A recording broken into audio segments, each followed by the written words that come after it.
Warning: the following audio podcast may include language of an adult, nonsensical, repetitive, and quite frankly, moronic nature.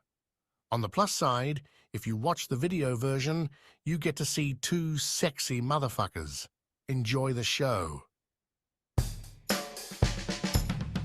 And now, coming to you live from the tri-state area and San Francisco, California, it's the best part of Wednesday, Waffle Box, with your hosts, Mike Fish and Kush Hayes.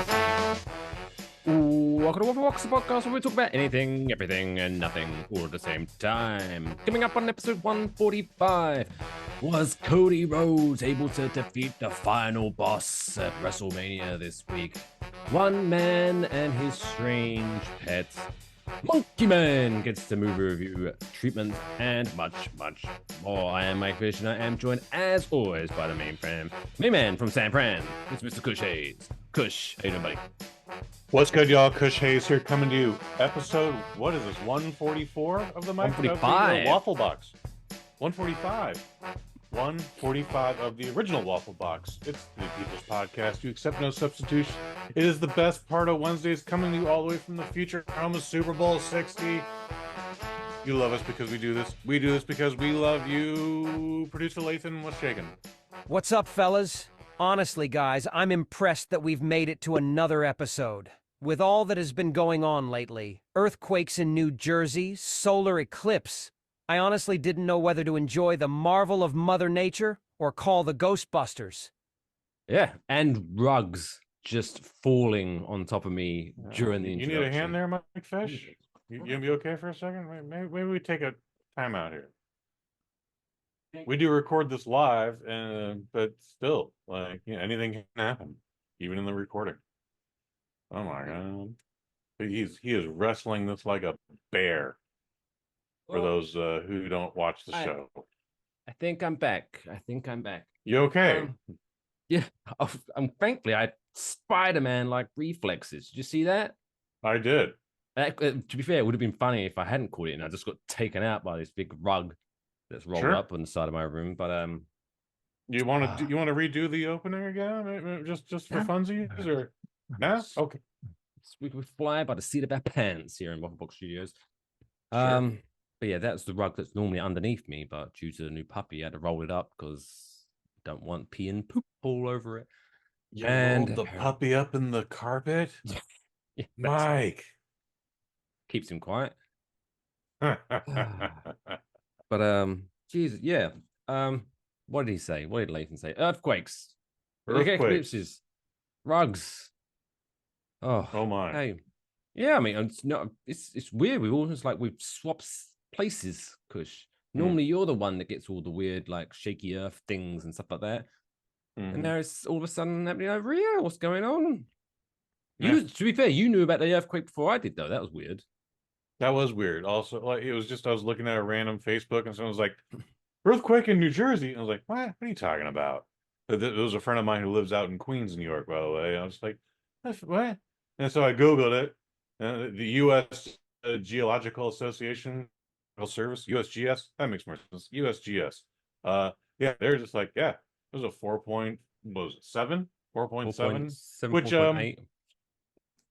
In California, not a terrible thing. Not dropping any towns by any chance, but New Jersey might not be ready for that. It was bizarre. I don't know whether it was because I was outside and I didn't have any frame of reference, but I didn't notice a thing. All of a sudden, my phone started blowing up, like phone calls and text messages. Did you feel that? Did you feel that? Did you get the earthquake? Oh my god! Oh wow! What? No, I didn't. But then I guess everyone who's in their car and in their houses had, I guess, things shaking around. But yeah, I had no idea. I was just outside casually having a cigaroo, and it was just kind of, I got a little bit of FOMO, if I'm going to be honest. I did kind of, that's my first ever earthquake, and I didn't feel a thing. You didn't hear a rumble or anything? Like, not even like, I wonder if that was a truck that just drove by. Like, nothing? Nothing. I was just blissfully living my life. And then suddenly people were asking me if I felt but then that was like, I guess it doesn't happen very often up here in New Jersey. Not at all. You definitely have fault lines, obviously. However, they are not as active as they are out here. But yeah, for the rest of the day, that's all every conversation started with. Oh, did you feel the earthquake? Oh. Yeah. Again, I get it. It's New Jersey. You guys aren't used to this. So anytime we have a earthquake in San Francisco or the area, and it's more times than it isn't. That comes up for the rest of the day. So don't feel weird about that. Um, feel a little weird that you didn't feel it, but at the same time, as someone who is experienced with earthquakes, first off, after a while, you get used to it. However, it is the randomness that will catch you off. So there's been times where I've just been asleep in bed or just minding my own business wherever, and the rumble will start and it'll be over. I'm like, oh, okay. Well, that was a pretty good one. And then there'll be times where a fucking truck must have just rolled by the house. And I'm like, okay. The And children. people are like, We don't have children. It's Got the okay, children. Kush. Settle down. Settle down. Come back to bed, Kush. It's fine. And I'm like, you're like, it's fine, buddy. And then you'll check the Twitters and be like, oh, there wasn't even an earthquake. It literally was a truck that just drove by. Son of a bitch. And that high pitched voice does nothing for my posterity now. What, like that? The old African American woman from the Tom and Jerry cartoons. Woo, Thomas! Would you screaming like that? Sure. You're terrible at these comparisons, but I sure. know. But what was that? Horse shit. The way the local news covers everything, because we're in the tri-state area, so obviously we get like the New York stuff. And all the headlines, to be fair, all around the world as well, even on the BBC. God bless the BBC, but you screwed me over slagging off New Jersey. It was like, earthquake from New Jersey shakes New York City. It's like, what? It's like, fuck you, New Jersey. Way to go. Why are you rumbling New York? Huh? Leave me alone. So, fucking... Well, again, you guys are so close together. You can literally trip on a rock in New Jersey and end up in Philadelphia. Can. You might get a little bit wet in between, but still. But still. Kush, have you ever seen, before we crack into the meat and potatoes, because we are talking about WrestleMania. Ooh, yeah. Have you watched a show? Where is it? Where's mine? It's something like the Tales of the Unexpected or something like that on Netflix. No, not familiar with that. So I'm thinking, right, is this because I figured, right? Because I like those kind of TV shows, you know, it's like, ooh, Sure, the sure. weird and wacky things that are happening in the world. And I figured, right, it's Netflix, right? So you'd think, I mean, it's not necessarily going to be like win the Oscar for best documentary, but you figure there's going to be some level of professionalism to it because it's a Netflix production, right? But then you realize Debatable. sometimes it's just They just buy shit. It's yes, they just bought some shit. And I watched the first 2 episodes, and it's god awful, right? So it made me, because there's one bit, right, we have a topic of discussion in a minute, but there's one episode, right? It was about a haunted house, right? It was an old plantation. Oh. And she was talking about this woman who worked at the house, and she was talking about, oh, all this happens, or people always see this, and there's like people that take photos, right? And they show, oh, look, I just took this photo, but for insurance purposes, the house had to be empty because there was you couldn't have people in the photos for insurance purposes, apparently. I don't know if that's a really thing or not, apparently. So I took this photo when no one else was around, and look at this photo. And they put this photo up on the screen, and there's like this like blur in the window. And they zoom in. It's just literally like, is that a curtain? Or is that just like maybe a lens flare or something? As you can clearly see, it's a young girl climbing out the windows. Is it? It's I don't know. But it's all these I actually stories see about... plenty of those shows on YouTube without Netflix's help, and it's always it's the same thing. Like, you see that? Did you see that? I was like, I literally think it's just the shadow of the guy in the room, or it's anything but what you're trying to present it as. Like, is it a skinwalker? No, I don't think it's a skinwalker, stupid. I think it's just literally just the light changed angle, and it's anything but what you're trying to present it as. And there's one woman who now works at the thing. It turned in because they tried turning it into like an Airbnb or something like that, and people got upset Mhm. with them trying to profit off of because they were advertising it as this used to be where slaves lived. Come hang out, and it's like this is weird. So they Mhm. can't. I think they're just changing it into like a museum or something like that. And a woman that works there, she was telling about all these outlandish, apparently ghost stories and blah blah blah. And the way she said this, I've been almost trying to build credibility because she was like, because people ask me, did I believe in ghosts before I worked here? Mhm. And then she was like, yeah, I did. So, but anyway, but they're really, it's like, oh, fuck off. Oh, jeez. You just worked there because it was good. And then there was the second episode. It was about an alien abduction, right? Mm. And I don't like to stereotype, but I do quite a lot. But I don't like to do it. Why is it? Surely you can back me up on this. Whenever there's like a documentary or a crappy TV show or some videos on news, local news, things like that, whenever there's like an alien abduction, Mhm.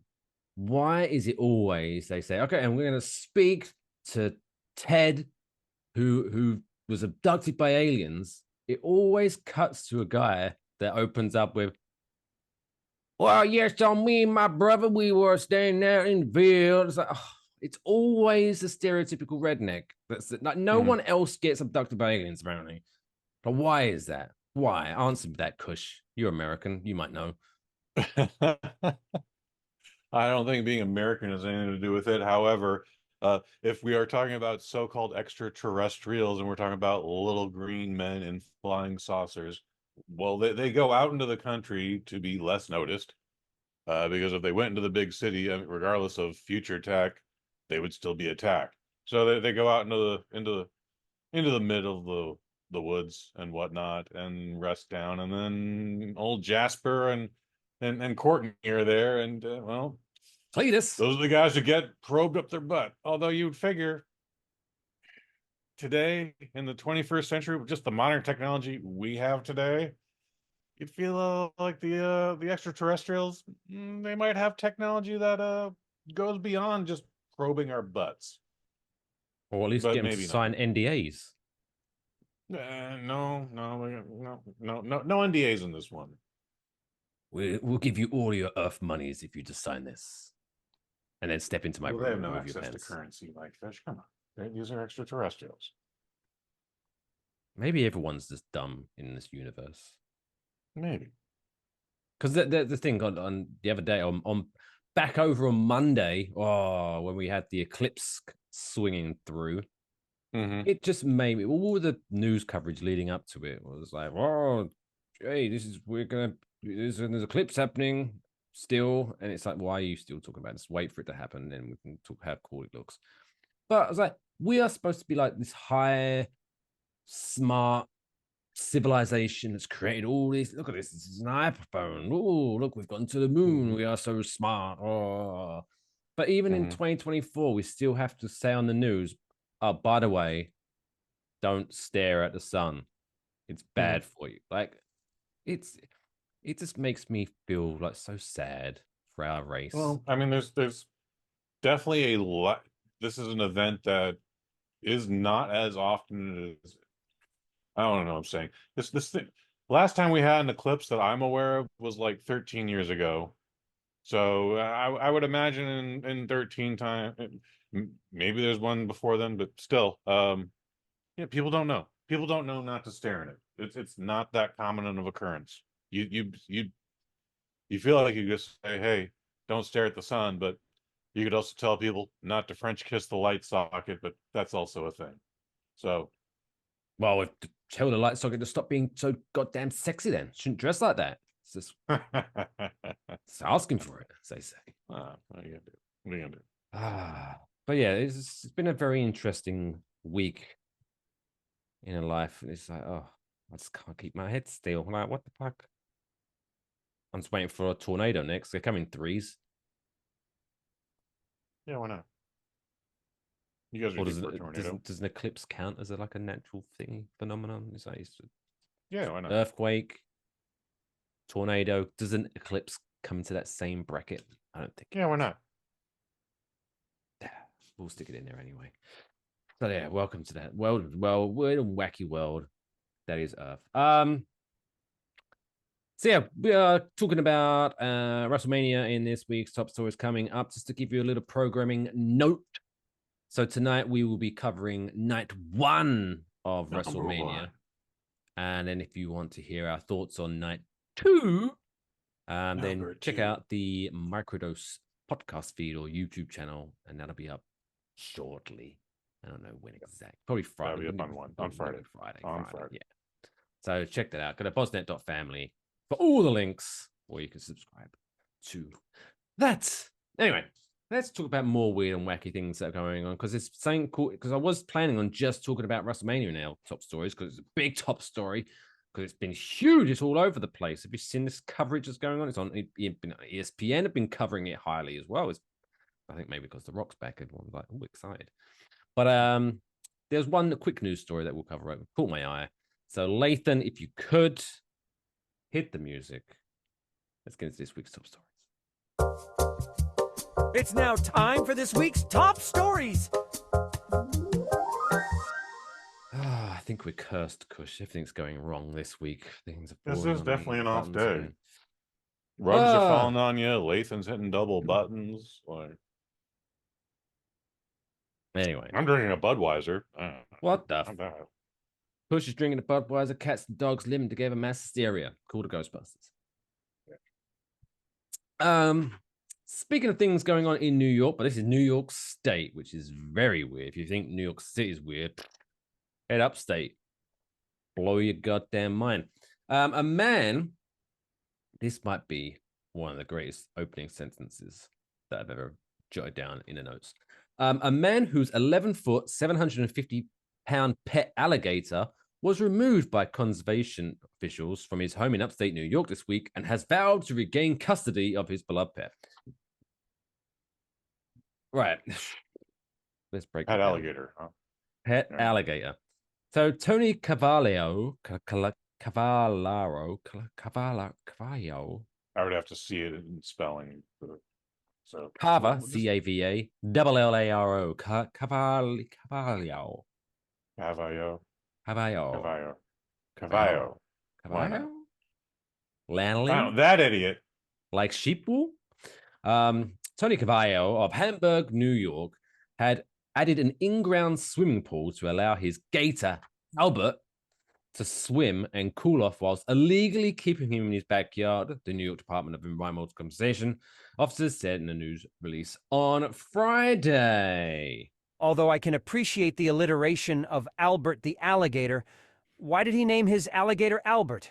I mean, now that I'm saying that, I'm not sure what a good name would be for an alligator.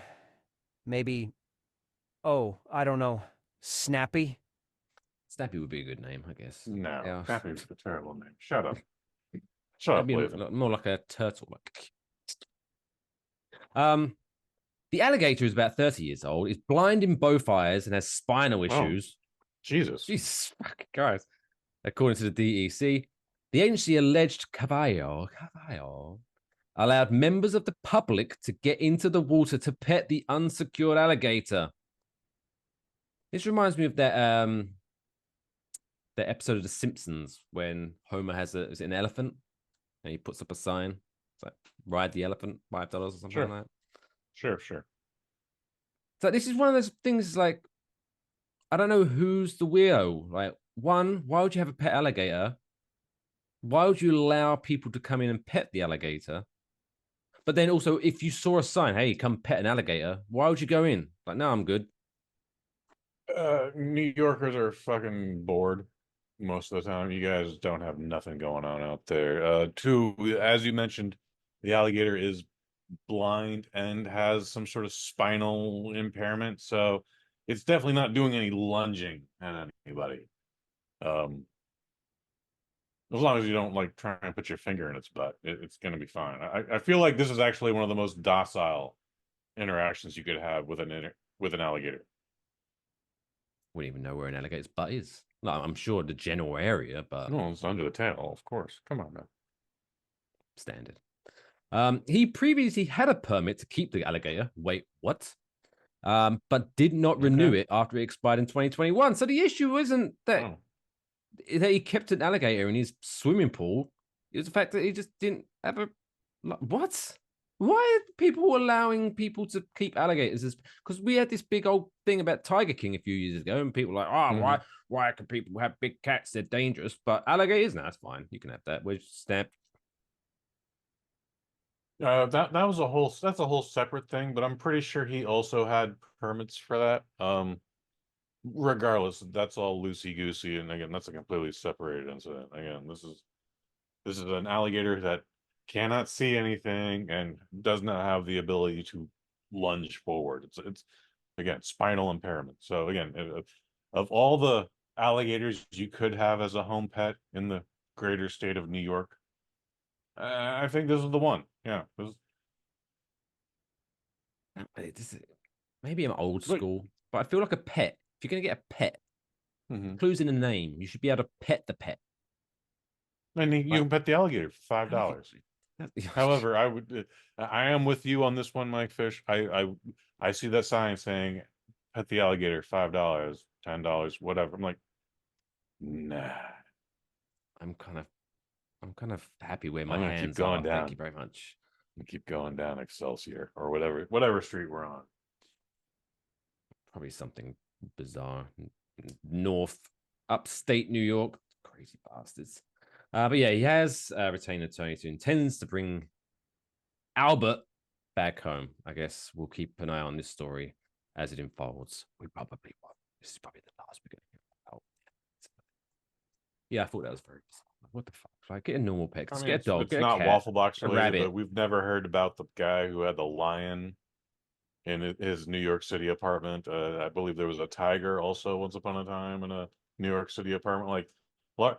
Going back to the Tiger King, like these are wild ass animals, and I know there was a story about him on the news. We've never heard a follow up. Did the owner die? Did he get Probably. arrested? Was the cat captured? Is it wandering around the sewers of New York City right now? We don't Probably. He's probably got one of those long jackets with a hat, sneaking into bars. know. That would be fine. Have you got any ID, sir? No, come on in. He's a shave, pal. Oh, Tony, you're so. How was the entree, sir? It's great. He's our favorite customer. But yeah, let's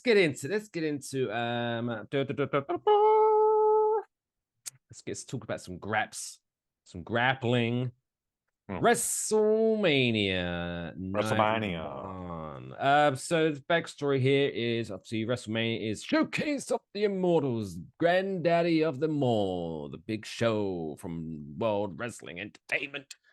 And as of 2020, it's now been split into 2 nights events, which generally, I must admit, I'm quite happy about because this seems like 2 nights, 2 separate events of like 3.5 hours rather than where it was getting before the pandemic. It was like one night of like 8 hours, and it was just like it was a slog to get through. I hate to break it to you, but this is 2 nights at 6 hours apiece. Well, no, are you including the pre-show? I'm not including the pre-show, sir. I started night one at 4 p.m. my time. That was 2 hours before the Giants and Padres game started. Watched the entire thing uninterrupted, and then the game, WrestleMania night one, ended just before the end of the ninth inning.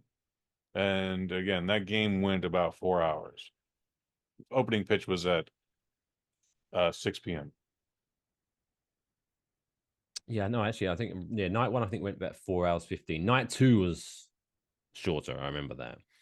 But anyway, we're not talking about that. We'll get into that in a minute. But yeah, night one, big headline. So we'll go through the show as a whole. But the big main event was The Rock and Roman Reigns versus Cody Rhodes and Seth Rollins, with the stipulation going like if The Rock and Roman Reigns wins the match, then the main event of night two where Roman Reigns defends the undisputed Universal Championship against Cody Rhodes, will be bloodline rules. Anything goes. Or if Cody Rhodes and Seth Rollins wins, then it's just a regular old match. Before we kind of go through the show, it's what were your thoughts? Because I know you're not like an avid watcher. You don't keep it up week to week to week to week to week to week.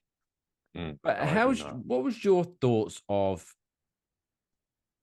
night one's main event almost deciding the main event for night two? Because for me, it felt like rather than it being, oh, it's night one and night two, this kind of made it feel almost like it was part one and part two, if that makes sense. And so it's kind of like I was less excited about the main event of night one. One, because it was kind of obvious that was what was going to happen, but also it's like I'm not getting a finality here. Now I have to wait until night two to get the payoff of it. Just felt weird. Going into the main event of night one, and we probably should have started at the beginning of the card, but you asked a general question, so I'll give you a general answer. Just thoughts on the stipulation, I guess. The stipulation is dumb. If you want to make this stipulation, the main event could have just been no disqualifications, anything is going. The night Nightbreed? No, that's a different crew. The Bloodline. It's their night. It's their night to lose. So they can do whatever they want. But you could have made that stipulation on Raw the night before. You could have made that at the previous their premium events now, not pay-per-views. Premium live events, PLEs. Premium live. You could have did that at Elimination Chamber or whatever that was the month before. Whatever, man. Like, again, we'll get into the main event of night two on the microdose this Friday. However, as a main event goes, just period, goddamn delightful, man. I enjoyed the hell out of it. Again, if it was up to me, I would have just had The Rock and Seth Rollins go at it in a separate match entirely, and then have Roman and Cody do it. But because they did it this way, they did it this way. But I enjoyed it. I got the drama. Didn't have that big fight feel though, like it did last year with Roman and Brock. Like that thing was fucking amazing, dude. Well, last year was Roman and Cody again. Was it? Jesus Christ. Still, same feelings. Last year, it was a huge fight feel. And again, like didn't watch until the year prior, so I missed all the build up. Well, everything I got was just in a video package. The last year, I was like, holy shit, this feels like a big goddamn deal. All right. Not so much this year. They were trying to make it a big deal. But again, it was very entertaining. Everyone did their job. Everyone did a great job. But nah. And one of the things that gets me is that, yeah, I get that they're trying to build up this big fight feel with the epic entrances for the main event. Mm-hmm. But Dwayne's entrance was epic. That thing was amazing. It was epic with the flaming Brahma Bull logo, and and his theme song, where it's kind of like a remix of his old theme, and then his kind of like bad Hollywood bad guy theme, which is pretty cool. So dun dun final boss. But there is a little part of me. This is not a new thing. This has been going on for years and years and years. But when like the penultimate match finishes to the time that the bell rings for the main, it's like 30-40 minutes. It's like of just all of this stuff. It's like, oh, can we just get on with it? It was a little longer than usual, and again, they were trying to give it the big fight feel, but the entrances were about 10 to 12 minutes. Again, it's a long platform, and we're trying to make it big and over a top, and this is WrestleMania, but I hear what you're saying. You made The Undertaker go, damn, that's a long intro. So we'll get into the match a little bit later on, but yeah, let's start off with the top of the show. Rhea Ripley defending her Women's World Championship against Becky Lynch. One, again, epic entrances, but real quick, thoughts on the actual like staging area, because it was always like used to be like WrestleMania used to have these like lavish entrances. I mean, this one looked cool, but it was just like this giant LED screen with XL in front of it. It's like, yeah, I'm okay. Could have made a bit more effort. I'm just saying. Or am I just No, being too picky? an entrance just has to be an entrance. Triple H would say this in, I forget which press conference it was, if it was night one or night two, but he was like, "Hey man, like it doesn't need to be a huge goddamn platform a mile long. It just needs to be an entrance. All right." And we had the entrance, and there it is, and we got more seats in it because of that. You get the point of it. It doesn't need to be Guns N' Roses fucking stage. It just needs to be an entrance. The ramp is still goddamn long, and when uh, it's night two, but when Randy Orton and what's his nuts drove down in a golf cart, I was like, yeah, I get it. Smart. I get why you do that. I want What was some that, kind of Kevin like Owens? some kiss cranes going on. They could like lifts him up and shoots fire and then kind of drops him in the ring. That'd be nice. Like a little crane. Mm, You win a prize. that can be done. That can be done, but it's more problems than it's worth.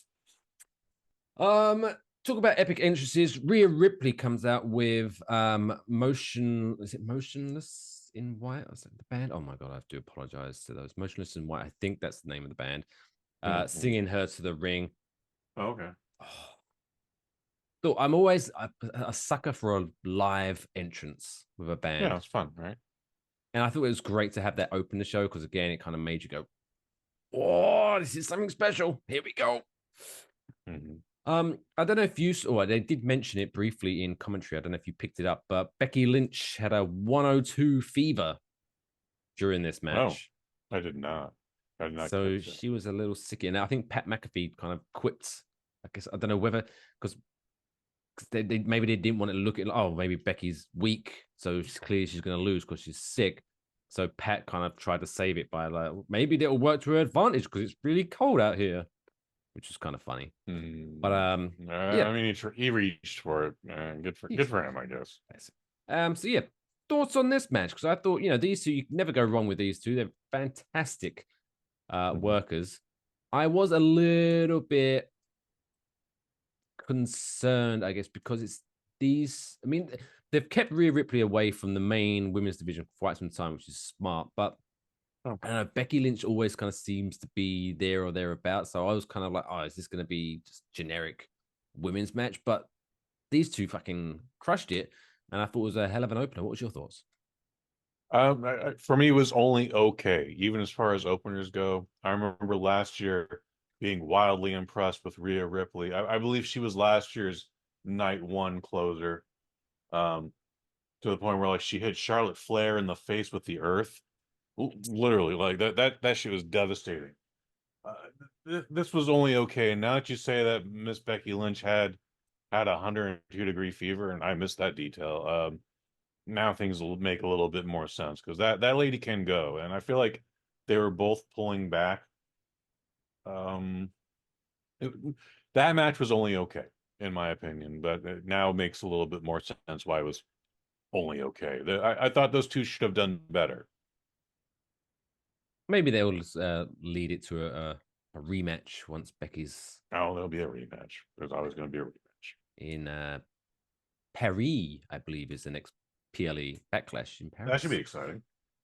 But your thoughts on Rhea Ripley retaining? Because I was, again, silly old me. For some reason, I thought that even though Rhea Ripley's very much liked by the audience, she's technically a heel, I guess, and Becky is the face. And so I've been kind of, I guess this is a new era, in case you didn't mention, if you didn't hear about that, they mentioned that about 12 times this weekend. But, the heel having a long title reign, going into WrestleMania, facing the babyface, I'm kind of like trained to be like, well, this is where the babyface goes over and gets the big pop and big win. So caught me off guard, surprised, pleasantly surprised. But your thoughts on Rhea Ripley retaining? That was the best decision, especially when the face is literally physically ill. We just need to get this thing done and over with ASAP so that Becky Lynch can continue to vomit her guts in the back, or whatever she has to do to be ready for Monday, because she will still have a job on Monday. I was absolutely fine with Rhea Ripley retaining. I think she's a good champion. She's a very good heel. Yeah, if I was to get back into pro wrestling and WWE, it would be for Rhea Ripley. She's amazing. He is incredible. And it's like one of those, not to be too like woke, I guess people still use that word. They do. She has transcended very much so where she's kind of like, you're not like, oh, she's one of the best women in the company. She's like, no, she's one of the best performers. Whenever she's Yeah. on screen, it's like captivating. It's like, this is Rhea Ripley's on screen. Let's go. So She yeah, has a look. She has the athleticism. She's even got the finesse, dude. I watched the press conference with her at the end of the night, and she hit all the spots. She hit every trademark and catchphrase flawlessly. Like this woman has absolute. She's got the best PR training there has ever been, or maybe she's just gifted that way, and her trainer's like, "Oh my God, we don't do anything with her. Thank you." Um, but yeah, Rhea Ripley is the future of this business. 100%. And then that led us into match 2, the 6-pack clusterfuck ladder match for the Raw and SmackDown, well, it's Undisputed Tag Team Championships, featuring Austin Theory and Grayson Waller, The Miz, R-Truth, DIY, The New Day, Judgment Day, and there was one other team which now is escaping my brain, but they didn't win. That's So all it right. doesn't matter. This was really clever because obviously they've been trying, because now they're doing the brand split where Raw is one show, SmackDown's another show. They're trying to have separate rosters and things like that. And the only kind of glaring was that they had an undisputed tag team championships. So we need to split them up. And I was kind of like, how are you going to split them up without it being convoluted? This was very well done, where they had both sets of titles hanging up separately. And so you had, if you wanted to win both, you had to almost win 2 matches separately. So that led to Austin Theory and Grayson Waller becoming the SmackDown champions, and the Awesome Truth, Miz and R-Truth, becoming Raw Tag Team Champions.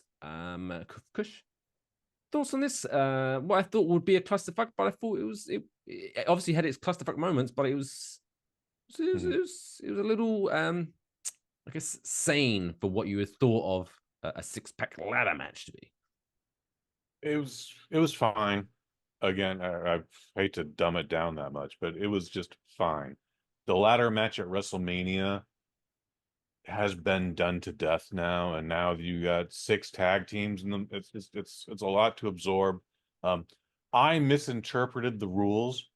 I thought if you got one set of championships, you also had to get the other set of championships to make it a thing, but apparently no, anybody could win both of them. Yeah, it caught me off guard But when the first championships were pulled down and they announced almost like the winner and SmackDown tag team champions, and then the match just carried on. It's like, wait, whoa, what? Okay, interesting. yeah, and to those guys' credit, they kept going. They were like, we want to get those Raw championships too, and good.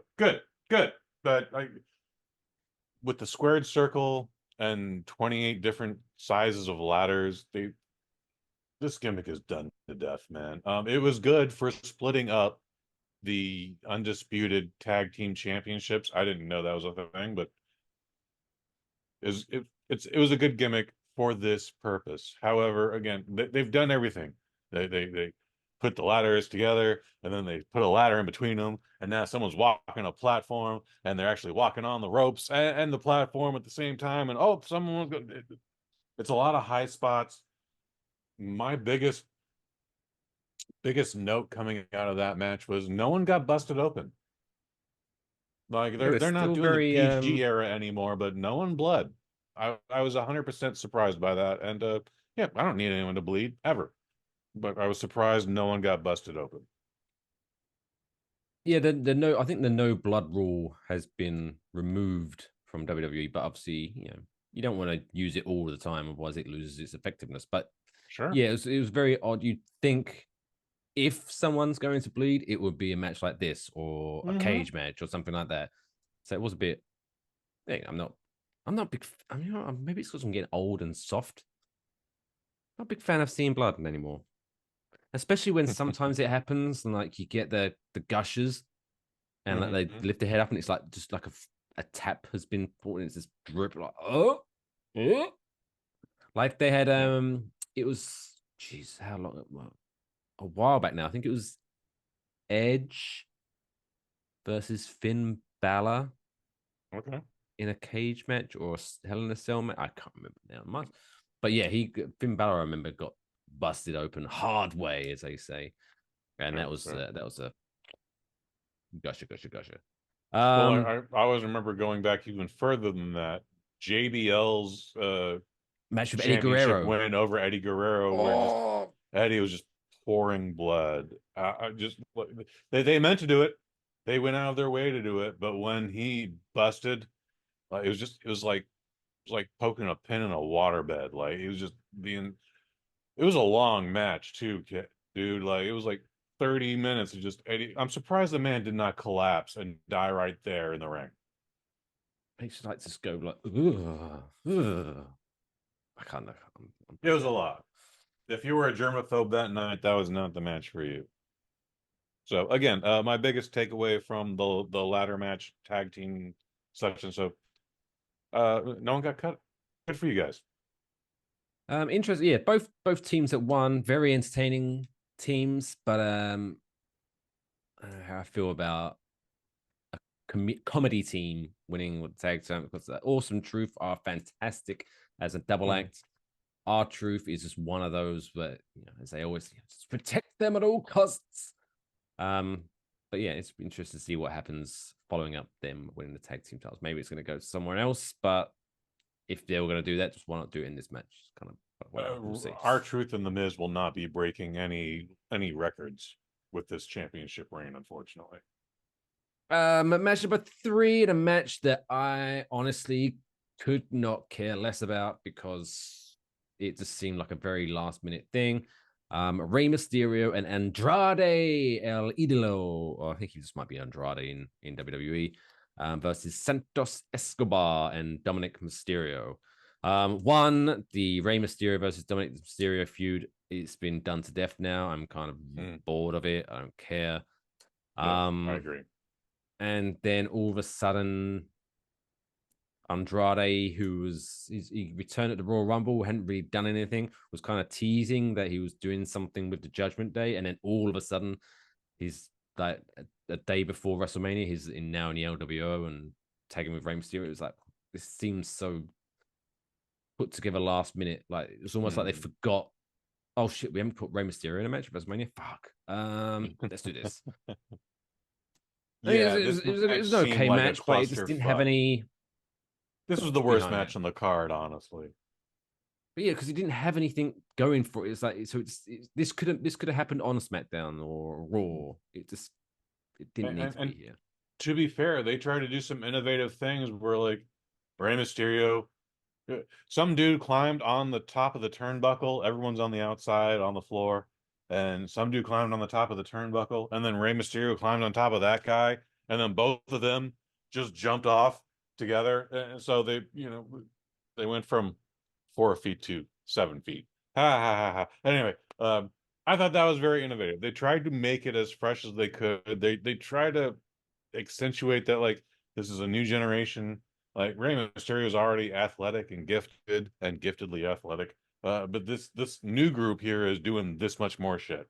That I will say, this whole new generation in the past 20 years is doing crazier shit than the kids were doing 20 years ago that left the guys in the old school, even the Stone Cold Steve Austins and the Rocks going like, oh my God, this generation is different. Oh my God, we're out of a job. This new group is on a level all their own as far as the athletics go and just the speed and the tenacity. However, this match was boring as shit, and so much was going on in it. Both had like 6 people per side. It was a tag match, I guess. You'll have to update me on this one because it was officially a 2-on-2 tag match, but the LWO had like Carlito around and 2 crews out there. Yeah, Carlito's out there. I think Bad Bunny was in there for a minute. Like, but then By the way, I'm totally not above thinking like Jason Kelsey would just make a run in for no reason. Like he might do that at the Taylor Swift kind of so like, oh, I'm gonna take my shirt off and punch you in the face. This was not the match for that. There's already so many bodies in this one match that the Philly Eagles run in wildly unnecessary. I'm not saying don't do it in the show. Don't do it in that fucking match, man. That was dumb. Yeah, I thought that a better placement for that would have been maybe during the ladder match where maybe he helps Too R-Truth many win the bodies there. Too many or bodies something, but there. you know what I mean? Like something like where you're gonna have like a comedy guy win a title. Why not have Jason Kelsey help him out? Mhm. Like you know, where it doesn't seem super out of place. But yeah, this. But hey, the hometown crowd were happy, I guess. Oh, they That's had a good time. Yeah.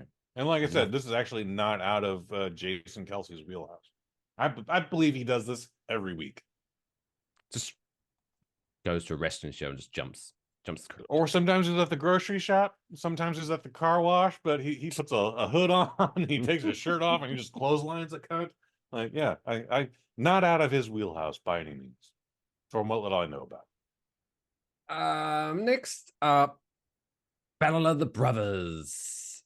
Battle of Rikishi's baby boys. See, Jay so and Jimmy this Uso. this match actually would have made more sense with the run-in. There's no reason for it either way in any situation of this show, but this actually would have made more sense because it was just two guys. Um, the brother on brother storyline, it's been done to death again. Um, but yeah, it was all right. Yeah, it's fine. It was a very cromulent match. I was thinking about That's not a this. word. I can't think. I think you have to go back to maybe Brett and Owen at WrestleMania 10, where the last time a brother versus brother feud has actually paid off with a really good match. For some, like Jay and Jimmy Uso, both fantastic wrestlers. Like I remember, but it just didn't click to me. Like I remember Mhm. like Matt and Jeff Hardy when they feuded, both fantastic, but it just the match itself just I don't know. It's just something's not quite there when it comes to brother versus brother matches. Maybe it's because they're too similar, or they're I'm used to seeing them in a tag match. Maybe I don't know what it was, but I just couldn't get my I hate teeth to into get this one. dark, but I have a feeling that Brett and Owen wouldn't mean anything either had Owen not died. Um, Having said that, though, yeah, again, Jeff and Matt, those two have actually feuded more times now than they haven't, and then again, it's just dry. So Jay and Jimmy were not bringing anything new to the table here. I like the video package. I like the whole "Am I my brother's keeper?" I like the whole history. Obviously, I'm from San Francisco, so I'm a little biased with this. Worked with Rikishi. Again, a little biased against this or for this. But at the end of the day, it was only okay. And then when it finally did end, I was like, all right, only three more matches to go here. Well, good to know. Right. So Again, so this is far, somehow my favorite night of the two. I'm sorry, I'm not giving this the best reviews. so a lukewarm start, but then I think we both agree this is when WrestleMania Night One really shifts it into gear. Um, Match number 5, 6-woman tag team match: Bianca Belair, Jade Cargill, and Naomi versus Damage Control of Dakota Kai, Kairi Sane, and Asuka. I love this match. I love this match more than I love the main event. All these women literally excel. They elevated the women's division further than we even saw 20, 25 years ago. Again, there was a time when the women's division was carried by like 6 women, and because there was only 7 women in the division. However, now it's like, what was it, like 25 ladies between both companies now, or between Raw and SmackDown? Um, Anyways, these chicks went at it. They went hard. Again, the athleticism is above grade. The what's the word I'm looking for here? The whole match was fantastic. Everyone has a different look. Everyone has a strength. no one here is just a fashion model hoping to become an actress in 5 years. Like all these bitches brought it, dude. Damage Control looks a little different than I remember from last year, but we'll talk about that, I guess, on the microdose on Friday. They only one chick is in the Damage Control, and there are two new ones. Naomi, I think, is the weakest link of this six. Maybe that's not fair to her, but these other ladies, man, no, I would agree with that, but not necessarily an insult because they're all very good. But yeah, out of the six, she would be number 6 in my book. Yeah, I didn't feel like Naomi was bringing anything to the table. Jade Cargill, I don't know if I'm saying her name correctly. Yes. Holy shit, I am in love with this woman. I want to have many babies with her. That would totally throw off her wrestling career, but goddamn, we would like the future of the world would be emboldened upon our children. She is I feel amazing. your DNA would kind of bring it down a bit. Oh, No fuck offense. you. Fuck you and your mom.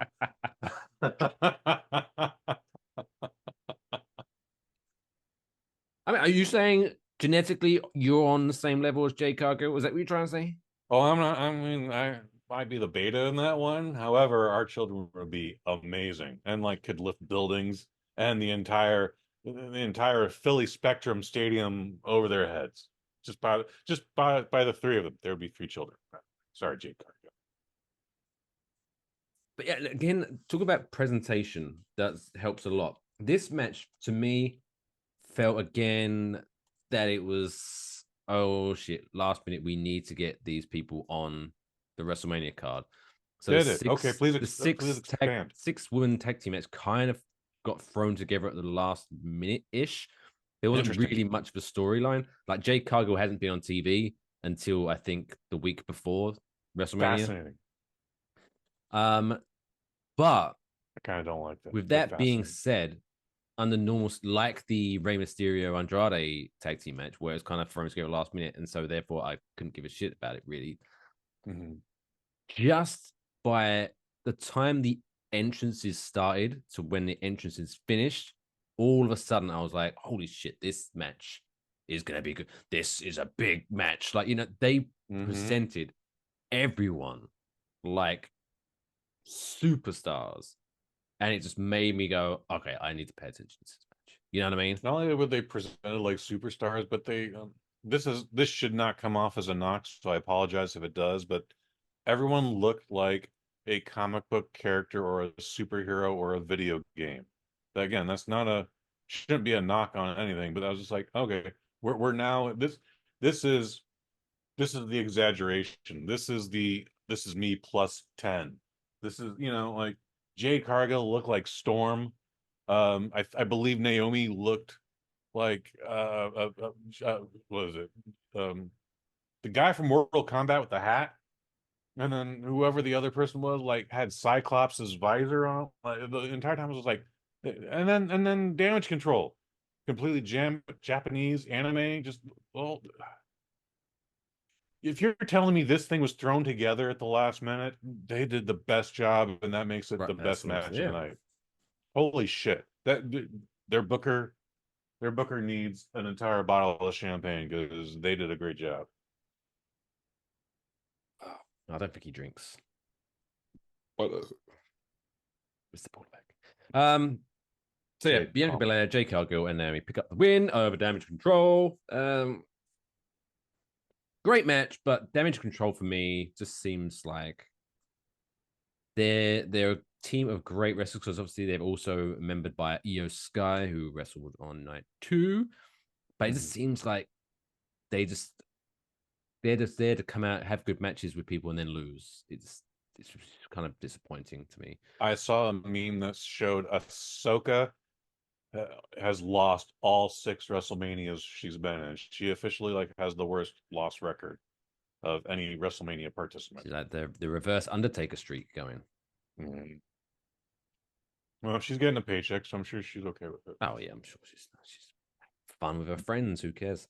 Then the penultimate match of the show, which was personally my match of the night, Gunther defending his Intercontinental Championship and 666-day reign against Sami Zayn.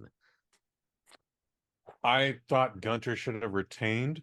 Me too. I thought the 666-day reign was a very interesting stat. I don't know if that's a gimmick or a legit stat, but I thought it was interesting. Gunther, I remember from last year. I don't know him from previous years before that. However, he is very German, meaning he is very, very fast, very strong, very efficient, and also has no real personality. But for him, it works. He's a German Lance Storm, if you will. He's like if Lance Storm and Ivan Drago had a baby. Sure. Yeah, I'll sign off on that. Because that's the beauty of Gunther, is that he doesn't really have charisma, but he doesn't need charisma because he just walks out and is like, I'm gonna kill you. And you're like, oh shit, this guy's gonna kill him. Yeah. And He's very strong. Yeah. I appreciate all of his gimmick. It's very by the board. It's very vanilla. It doesn't have to be more than anything. I think he makes a very good heel. He makes a very good basic heel, which still needs to be emphasized within this universe. Sami Zayn is a fantastic pro wrestler. He's a fantastic face. You want to cheer for him. You'll have to clarify this for me before the match even started. He's in the back loading dock. He's talking to a woman and a small child, and he was like, "Oh, hey, Baba," like the kid doesn't know what's going on. It's actually one of the cutest things I've ever seen. The kid has no idea what's going on. He's like, "Are they gonna play your music?" They're gonna play my music. Yeah. Hey, woman. Make sure you keep him back here. He can watch it on TV, but this is gonna get wild. Do not let him see the carnage. There's actually no carnage in this entire thing. However, that's a fantastic build. Once we get to the ring and the match starts, he starts gesturing to this other woman. They go like, "That's Sami Zayn's wife," and I was like, Yeah. Who is this other woman in the back then?" That was his wife. It was the same woman. That's the same woman. Yeah. And it was like, wait, how did she transport? Then who's watching the kid? Who is watching the kid then is the best question of the night. Yeah, it's very the build up. So I personally, when they announced the kid's not with her at this moment. No, he's and I specifically remember saying, "Make sure he stays back here." And I'm like, yeah, all right. It's probably gonna get a little bloody, He's probably just handcuffed into a radiator or something. Right, wait here. But yeah, because the whole build up to this was looking like it was going to be a fella called Chad Gable, who was going to, because the reason I know that name, and it all makes sense. So a while ago, Chad Gable, was Dan Gable's son, right? Okay, honest answer. Chad Gable challenged Gunther for the Intercontinental Championship, and basically it was a very close match, but ultimately Gunther just beat the piss out of him, and his wife and his child was in the crowd, and Gunther basically made a thing of it, like, look at your dad, I'm boom bitch slapping your dad, blah blah blah blah blah. Oh no, like, rude. Yeah. And so the build up was Chad Gable saying, I want a rematch with Gunther. Like, I don't care, like, hey, he can beat me, whatever, that's wrestling, but don't disrespect my family and don't disrespect my kid, blah blah blah. I want to beat his ass, right? And so he was part of a number one contenders match and he lost. It's like, oh, and then Sami Zayn won. I was like, oh, okay, that seems interesting. But yeah, so hence why kind of tie in there was, I guess, just in case he didn't win, Sami Zayn didn't want his kid at ringside because it didn't end so well for Chad Gable and his son. But yeah, it was one of this match was the beauty of professional wrestling. In that when the match started, I was just kind of like, whatever, one more match. It'll be a good match because both of these people are fantastic at what they do. But whatever, I'll just sit through it and wait for the main event. By the end of the match, I was like, I was like hook, line, and sinker into this match. What were your thoughts? Are you looking? Is there a mouse on the floor you're looking at? There's not a mouse on the floor. I'm looking at Chad Gable's Wikipedia page. I was hoping to go like, Chad Gable was the son of Dan Gable. Dan Gable is an Olympic pro wrestler or an Olympic wrestler. He's the first Kurt Angle. All right, he's even got a Hall of Fame dedicated to him in Iowa. Or I've been there. By the way, 1/3 of that building is dedicated to Brock Lesnar, and that was 15 years ago. So that's what I was looking for. However, Chad Gable is nowhere in this Wikipedia page, and it's still Wikipedia, so take it with a grain of salt. No mention of Dan Gable, and is apparently a part of a Native American tribe. So that's all very exciting. You had a question before that. I'm sorry, I did get lost, and then I was just like, yeah, well, that's Chad Gable. It's pretty impressive. Anyway, what were you saying? Oh, just saying about how this match took me on the ride of like when I went into it, I was kind of like, well, yeah, this would be a good match. Both of these guys are very good at what they do, but I don't really care about this. It's been kind of a okay build up. But by the end of the match, I was like on my feet. I was screaming at the TV, like, God, Sammy. And it was a hell of an ending to the match. What was your thoughts on this one? Because this was my favorite. Didn't care for the ending. Again, I would have preferred to have Gunther retain, but I get what they did. It's the crowd loved it. That's what's the most important thing here. But yeah, I apparently have more questions now than I have answers. So it was a solid penultimate match going into the main event. Also, shout out again. This is like one of the 25 million references to the new era of WWE. Basically, Vince is dead to us era of WWE. Whereas I loved when Sami Zayn lifted him up for the brainbuster and dropped him onto the top turnbuckle. Oh shit.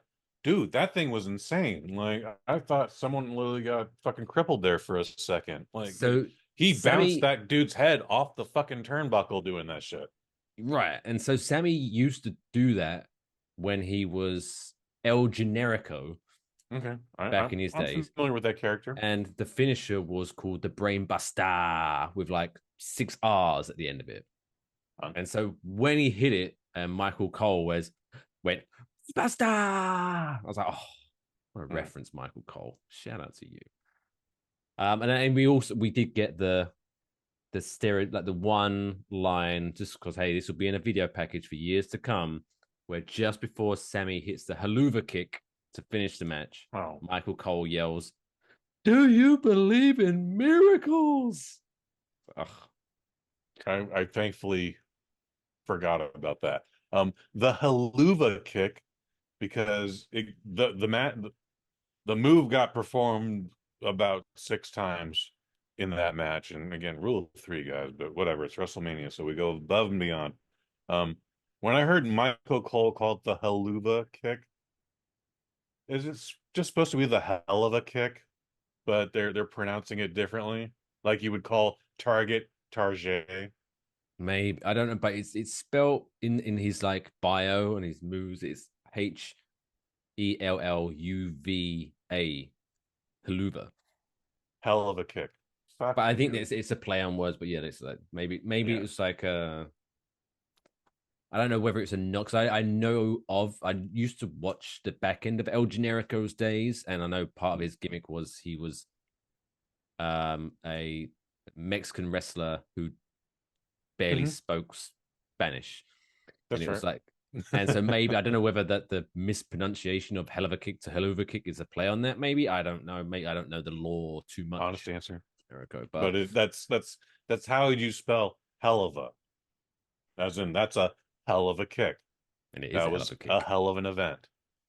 It's hell of a, okay. Stupid. Maybe I should start using that in everyday. Like, just Hell see how many people notice it. Like, so if I go out for dinner, I was like, oh, what did you think of the meal? Oh, it's a haluva meal. Haluva meal. And see if anyone picks up. Like, what the fuck? So if you did that, people were like, oh, look at the foreigner being charming again tonight. I can't wait till he calls someone a cunt. So sophisticated. Yes.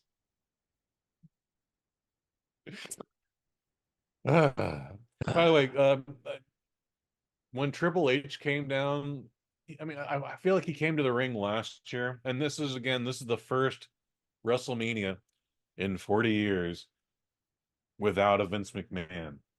That's a significant detail. And when he came down, it was like, yeah, this is the new era. Like, I felt it. I was like, yeah. Even if Vince isn't going through his weird litigic shit right now. Oh, by the way, that guy sold a bunch of stock this month. 2 transactions. Forget about the transaction A and transaction B. $1.3 billion worth of stock he sold this And weekend. did you see the other day TKO are planning on buying some more stock from him? Shit. I mean, So I think once the transaction goes through, or something like he's going to go down to having like 3%, Mexico and hide. like 3% of the stock in the company. But If he wasn't going through all this legal trouble, I'd be like, good for him. Like, he did it. He achieved the American dream. He started some. He took something his dad built, made it bigger, made it better, made it bolder, made $1 billion, and got out. However, I think I need to be on the run money. yeah, oh yeah, I think I think a he's lot I of think he's that. gonna end up not like Pat McAfee, but whoever the other McAfee guy was that is now dead. Who made all your internet security software? That McAfee. Uh, yeah. Didn't he die in prison or something shit like that? Oh geez, I think he did go to prison. Yeah, I think you're right. But that dude was on the run for a minute. It's like, oh my, and did not sound mentally well. You're like, this guy's not doing. Oh Didn't man. he get into like conspiracies and shit like that towards the end? I mean, he was a conspiracy. So the short answer is yes. Um, where was we going with that? But yeah, Main yeah, event. I imagine a lot of that money that Vince is earning right now through selling stocks is probably going to go to legal fees and settlements and things like that. But I'm pretty sure he'll still come out of this with a bunch of money still. So I guess I mean, he good doesn't. for him. Unfortunately for him, he does not have Dick Clark syndrome, where that man looked timeless until he turned 95, and then immediately turned into like one of the Nazis from Indiana Jones that just dehydrated and exploded. Uh, that those are the last days of Dick Clark, where he was perfect, and then he withered into dust. Um, Vince is not there. Vince has never had that benefit or problem or whatever. Vince looks like an old man now. Eyes are sunken in, wrinkles upon wrinkles. The hair dye is not covering the grays anymore. And he looks like I a did man see who's it. guilty of raping a lot of women. Yeah, I did see I don't know how recent the video was of him walking around. But obviously he's like in his 80s now at this point, I think. So it doesn't Yeah. surprise me if this be natural. But it is kind of like why, and this is going way off track now, but why is it that whenever an old man gets accused of doing some naughty sexual stuff, Mm-hmm. whenever they get accused and end up looks like they might go to court, they you never see him for a while, and then the next thing you know, they're always walking with a walking stick. They're always doing the whole, oh, look at me, I'm a frail old man. I could do. It's like, geez, try a new character. Like, geez, every fucking Yeah. time. I Uh, had a Dark Side of the Ring come up on YouTube oh, there's randomly gonna be a month or fucking two whole ago. season about Vince, I think, one day. Yeah. Oh, geez. Yeah, that could be a whole season 4. They got into Vince's previous legal problem in the 90s, and this legal problem was steroids.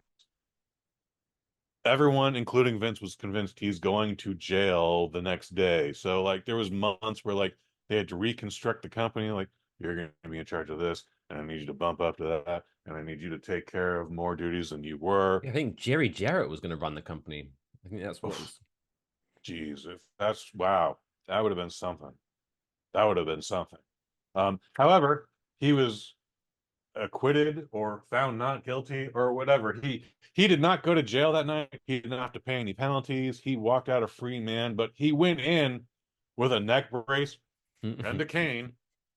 And then the lawyer was like, look, I really don't know if there's anything wrong with him or whatever, but that night at the bar, he took that fucker off and he started swinging it around, going, woo! And I was like, yeah, all right, I guess. Which is, I don't know what, like, if I'm on the jury, I don't know how that's going to help. Like, oh, this man could never allow his wrestlers to take steroids. He's got a neck brace on. How would he manage to do that? Like, the neck brace Well, it adds wasn't. nothing to the defense. So the problem wasn't he wasn't allowing them to take steroids. Is the problem was he was He's giving them encouraging them. steroids. No, not even encouraging, giving them, selling it to them. That's what his charges were. And they were like, oh, And that was maybe he his did do that. defense. Like, Vince McMahon, did you give the wrestlers steroids? Whoa, not my neck? No. You kidding me? Oh. No. Anyway, No. that seamlessly moves us into the main event after WrestleMania Night 1. Let's wrap this review up. Yes. So as I we said, can my keep it going, thoughts on but yeah. this, I wasn't a big fan of I don't say the build up of this, because the build up was very good, because The Rock's been fantastic and the Roman Reigns has been fantastic for the last few years, and everyone in this is fantastic. But I just didn't like the fact that main event of night 1 ended up being basically the halfway point rather than a main event of night 1. It was kind of like, okay, to be continued. And because of that, anything can happen, I guess, in WWE. But after all of this build, you just couldn't see him going, oh, wow, Cody Rhodes won. So now it's a traditional one-on-one match tomorrow night. You knew yeah, that The Rock and Roman Reigns were going to win. So it's like, you have to fucking, it's all about the thrill of the chase. Okay. It's, last year when Cody Rhodes lost, and I know I botched the match at the top of the show here. But I was like, yeah, no, they're not done with this. They were obviously intending to make this a big. Remember when Daniel Bryan lost, and then he had to do the whole back-to-back thing at WrestleMania, where like he's got to open and close the show. Like this was on that level, but surprisingly bigger, because now there are 2 nights of it. I think it's a lot of overkill, but as far as main events go, fucking phenomenal. My biggest surprise was Seth Rollins didn't turn on him, because I was calling that out from the moment like they started doing the promo package. Like, Seth Rollins doesn't need to be here. Why is he speaking for him? Well, again, I have not seen anything other than just that 2-minute video package going into this, folks. So I'm just like, oh, Seth Rollins is clearly going to turn on him because he's got a match tomorrow. No, he's not going to jeopardize his own career and his own belt, and he didn't. So I was very surprised by that, but god damn, like it was very entertaining. The Rock still holds everything together here.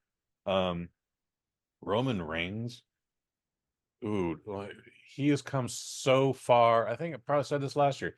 He has come so far from where he was 5-6 years ago, where I remember people were booing him at the Kezar pub, and I had to go like, he is trying, people. Like, he was a good guy. He's just trying his best. He's trying to do this for you, for all of you. And they could not boo him hard enough. Like, to the point where I was just like, my chicken wings are getting like boos on them. Like, stop that.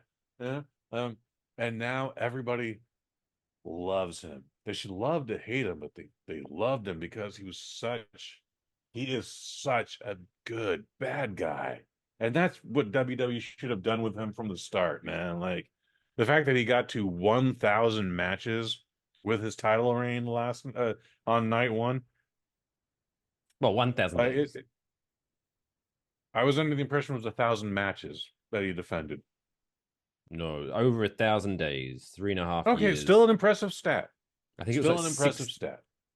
Night 2 was his 61st defense of the title. Okay.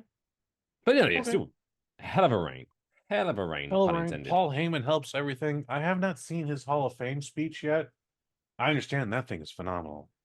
If anything, I need to go back. I still got my Peacock subscription for another 28 days, so I need to go back and check that out. But luckily, Paul Heyman is the opening inductee.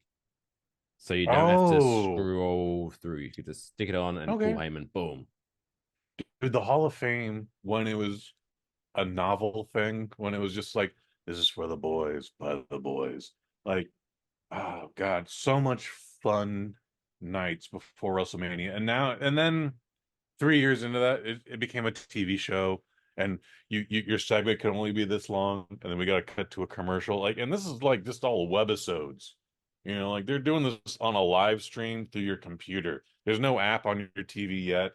There's no little Roxy boat or box or whatever. Like you were literally watching WWE.com for the Hall of Fame event, and we're just subjected to what they gave you. And they're like, yeah, man, we just do this all night. Fucking Sherry Martel telling stories about how Ric Flair used to just bang her in motels. Like, amazing stuff. The Iron Sheik just calling everybody a cunt. Delightful. Like, I remember Bobby Heenan's, I think from 2004. oh, yeah, that was a good one. That was a good one. That was a good one. I forget what year it was myself, but it was a good one.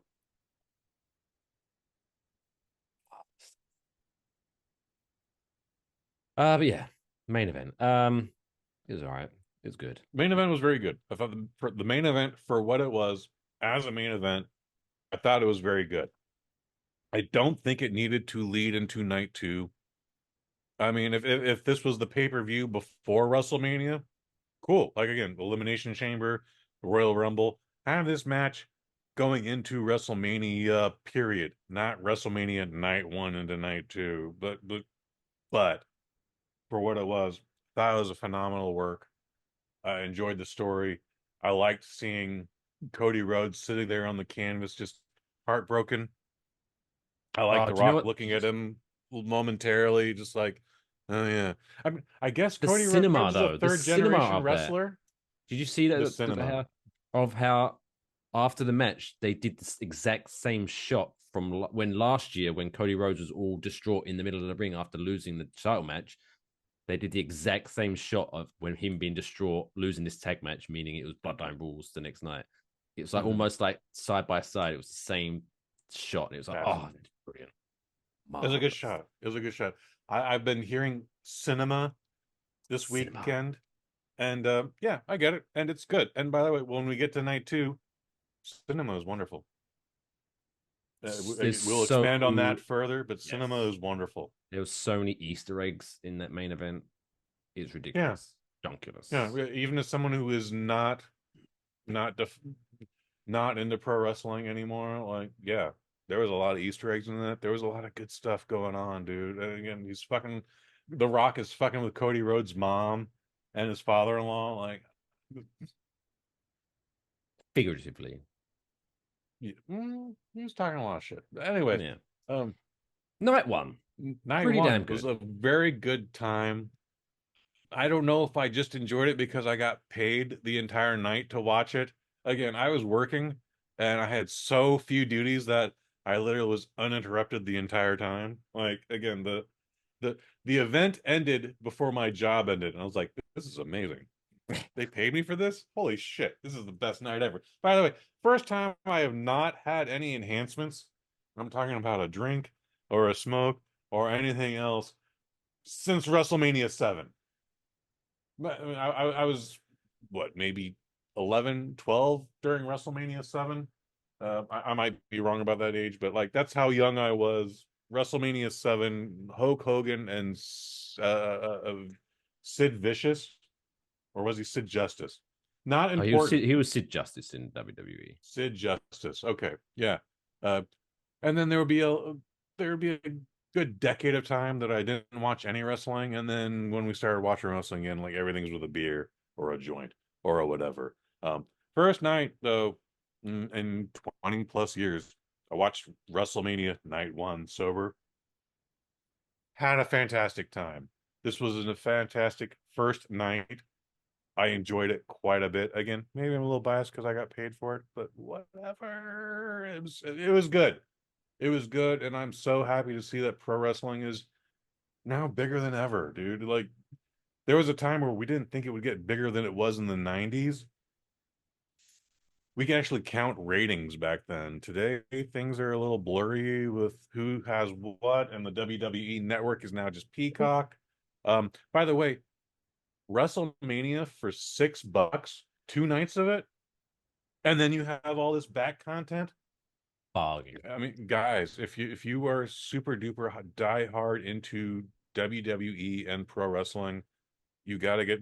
We're not being sponsored by these folks whatsoever. No, we're but not, because I'm about to tell a story of why we're not, and I'm in a feud right now with Peacock. But Okay. even if you're not a hardcore fan, even if you're like, oh, I used to watch wrestling in the 90s or something, $6 for the entire $6. back catalog. $6 and the back catalog and the documentaries coming up and the documentaries. The Bray Wyatt documentary is a Fantastic thing. I'm documentary. not watching that, but that's still a thing that exists. And again, everything else that's on there. Again, maybe you're not into pro wrestling whatsoever. You just like I like wrestling for the commercials. That's not a thing. But like you can also watch everything else on NBC Peacock, or like Law and Order. There's a Chucky series for Child's Play. Like they got so much on this goddamn app, dude. Like it's a fantastic deal.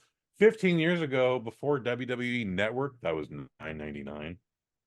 You would have to pay $60 to watch this on wrestling or on pay-per-view, or go to your favorite sports bar and then maybe have a 2-drink minimum and a meal equivalent. Pro wrestling pro wrestling has never been better than it is today, and I'm sorry I'm not a part of it. There, I said it. Up on board. Before we wrap up this night one review, so my viewing, you had a great viewing experience because you paid to watch it. Fantastic. I watched it on a phone, but still. It was still. So I went out on Saturday night, but not was like, well, this is gonna be perfect because I'm gonna go out, enjoy a little bit of a social life, and then I'll come back. And that's not a dig at wrestling fan. I'm a huge wrestling fan. I'm not trying to dig. I'm just saying, like, I can get the best of both worlds because I can come back, start WrestleMania, and then I've got time to fast forward through the filler stuff. So I could ease through this. Fantastic. Oh yeah, you're telling me about this. Yeah, this is dumb. So I get home, stick it on, and as soon as the main event's starting, like the entrances for the main event, I was like, oh, brilliant, right? This is on, so I haven't got anything sport. Let me rewind.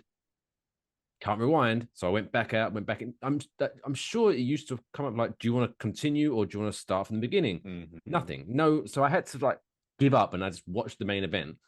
And I was like, well, I'll wait to the replay and I'll just watch the thing, right?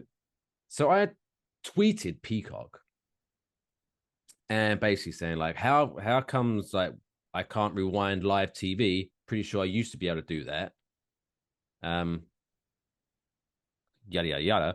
And then Peacock Care tweeted me back saying, thanks for reaching out. We'd be happy to assist you. The WrestleMania replay will be available on the Peacock app soon. And I said, that's not what I asked. What I asked. So I said, Yo soy comprende. So I said, how come I can't rewind? And also, how long after the broadcast will the replay be available? Thank you for reaching out. We'd love to help. The replay for WrestleMania will be available as soon as possible. It's not even a person in India right now. It's literally just a bot. It's an artificially inseminated. It's an artificially intelligent bot. And then if you need any further assistance, don't hesitate to reach out. So I replied again. Why can I not join the event in progress and rewind back to the start? Thanks for reaching out. The event has concluded, and a replay will be available as soon as possible. If you have any additional questions or concerns, please do not hesitate to reach out. So I replied, I repeat my original question. Why can I not join the event in progress and rewind back to the start? Yeah, it's all robots now. Hi, Mike. The full event to WrestleMania is now available on the platform. Should you have any questions, please do not hesitate. And then I was like, well, again, for the future, like, why can I not restart an event? You get more resolution than talking to a brick wall at this point, dude. And then it's like, finally, it's like, thanks for reaching out. Thank you so much for providing feedback. And we'll be sure to give it to the proper teams. So It's I can like, tell you this, I didn't have this issue when I was watching it on my beautiful 4K TV night 2. But while I was at work watching it on my phone, every now and then I would have to hit the screen for whatever. An app would come up, a notification, whatever. But I would see the little time bar, and I would also see an option to like go back 10 seconds if you missed something. I'm like, all right, oh, that's nice. But then I got your text messages like, what? That's some bullshit. Why can't you just start the match from the? Why can't you just start the event from the beginning? Like that should be an option. That's been an option when it was WWE Network. right. Why wouldn't they let you do that? But because they don't. Whatever. Whatever. Whatever. Because fuck you, that's why. But yeah, Because fuck you. That's that support it's kind of. I was saying something. It's like imagine going to like Target and walking in and someone was saying, "Hey, how can I help you?" And it's, "Oh yeah, which aisle is the soda?" "Ah, yes, the soda is $2.49 a liter." Okay, that's not what I was. Okay, but where is it? Yes, the soda is on sale. Thank you for asking. Just fucking answer the question, or tell me you don't know the answer. since Oh, you I brought was up getting so Target angry. and bad customer service. I got age discriminated at Target last week. They lock up all the booze now, and I want to just get a little bottle before I go to a movie or whatever. And I'm not impatient. I hit the little button. Oh, the battery's dead. All right. Find someone in the red vest. Hey, by any chance, could you just radio someone and have them unlock the cage for me? Not a problem, sir. I'll get to you right there. Cool, thank you. I'll just be waiting over here. 5 minutes go by, nothing happens. I'm gonna make this very short. This happens 3 more times. Call someone. Not a problem, sir. I'll get on the radio right now. Hey, like 4 times this happens. Finally, there's a group of 5 very cute college chicks, very way out of my age demo, but they're very cute and they're getting ready for some party for spring break, but they also need to get in the alcohol cage. Someone walks by, goes, "Oh, hey, ladies, you need something out of there? I'll be right back. Oh, by the way, I'm too young to actually get the cage, so I have to get someone for this." I'm like, this motherfucker over here literally grabs someone in another red vest, and he's like, "You need to help those girls over there." And like, by the way, like I've witnessed all this. I'm like, this motherfucker, these cunts. What the ladies? I've been here for 20 minutes. What the fuck? And they were very polite enough to go like, maybe you should help this old man over here. The little Asian boy is not happy to help me, but and I am not amused by his bullshit either. Like he got thrown into the whole mix. But I was just like, that. Like I'm talking him in one word fragments now. I'm just like, that. Let's go. No, I'm Come tired with of this me, shit. He's like, boy. I didn't say that. You don't need to hang However, out with these young ladies. well, he's not getting any trim from them either. But fuck Target is where I went. I'm sorry. I We get are it too. not getting any, By the we're way, not I getting any get it. sponsorship from this. No Peacock, no Target sponsorship. This. No, yeah, you know what? I'm okay with that. And I think the fans are okay with that too, because they would make us do some obnoxious read. But whatever. Again, dude, I enjoyed WrestleMania Night 1. Might be a little biased. I think everybody that I have no idea who they are above and beyond what I am used to. Again, the athleticism, the I'm sorry, I've had a couple drinks now, but like just everybody is above their pay grade right now. Like the athleticism just is just you know, I'm obviously dumbstruck. Having said that, now we do a thing called press conferences in Yeah. WWE. I think they're taking a little bit from AEW and a little bit from UFC. One of those is with under their umbrella, so that makes sense. When Triple H is doing the whole, yeah, tonight we had 72,000, blah blah blah blah blah blah. This is very much Dana White stuff. Everything else, and I've only seen one AEW event. I feel like everything else was from AEW. Um, my biggest observation of the WWE Night 1 press conference, they actually had legitimate press sources like so and so from ESPN, so and so from Bleacher Report. By the way, I keep looking at his Belcher report. I'm dyslexic. I'm Yeah, sorry, that's the folks. best of us. Okay, thank you, thank you, thank you. A lot of them are asking shoot questions about a character. Rhea Ripley, what do you think your character brought tonight to night one of WrestleMania? Rhea Ripley is in character. She wouldn't respond as Teresa Nunez or whatever her real name is. She's gonna go, oh, hey, here's what I brought to the table tonight. I did this and I did this and I did this, and mommy's on top, and fuck all these hoes. But the question was still about like, hey, person, what does your character do? And I thought it was a very strange dichotomy. I don't know why I'm able to say dichotomy and not with the word I've been looking for the entire night. Yeah, it's a very interesting mixture of questions because then then sometimes you'll get like what's his name? Brendan Thurston from WrestleNomics, where he's Yes, like where there's a Triple lot H of was dot like coms. A where lot of Triple H dot is all coms on like, this. hey, look at us, WrestleMania, lots of people here, lots of money, we're making lots of money, having lots of fun. Any questions? Yeah. What's up with Brock Lesnar? Is he coming back because he was named in that lawsuit against you and Vince McMahon's? Oh shit! Oh, Mhm. looking away from the I tough don't remember questions. I that like it. question ever coming up, but I felt like they were being very, very selective about who wins. So when the ladies trios match came up again, Jade Cargill, Naomi, I forget who the other lady is. Um, Naomi. Naomi and who else? I thought I said Naomi. Naomi. Oh, Bianca Belair, Jade Oh, Cargill. Bianca Belair. Sorry. Bianca Belair, I'm so glad you cut your hair. Not by a lot, but last year you were tripping on yourself. So Yeah. I'm glad you literally cut a foot off because, dude, she whipped some bitch in the face and that thing went hard. Right, Like, got sonic Anyway, boom, crack. seriously, not an exaggeration. That thing went hard. Anyways, they had nothing for those ladies. It was not even softball wise that they have anything. They asked about representation, and I thought that was like, this is the genericest question I've ever heard. Like, you literally have these three powerful women in front of you. You could ask them anything. What's next? Who's gonna get the title? Who's gonna challenge for the title next? What are you gonna do? And then you're like, what does it mean to be a strong black woman in WWE today? And it's just like we're the best. Like Did you have fun tonight? I wish they asked him something even that silly. No, they tried to make it like political and woke, and look, man, PC and woke is not a bad thing, but it wasn't this. It shouldn't have been this. You should have been talking about the match.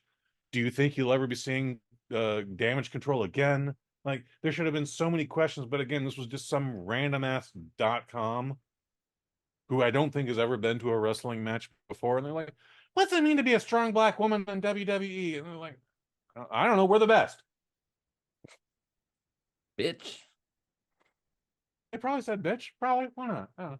Hey, what happened to Snoop Dogg's cousin, the lady with the pastel hair? Can't talk about her anymore.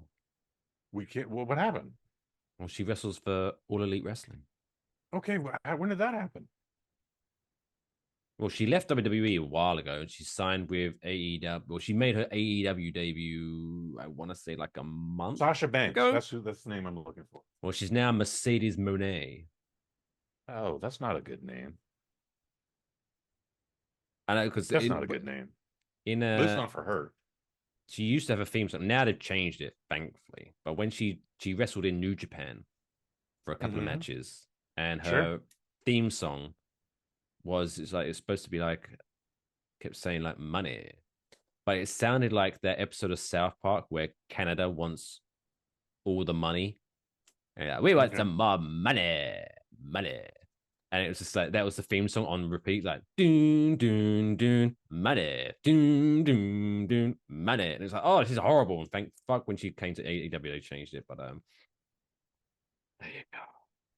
Yes. Okay. So she's been in AEW for the year. That's a shame. Yeah. She was a fantastic talent. AEW was better with her, I imagine. But her presence was missed this year.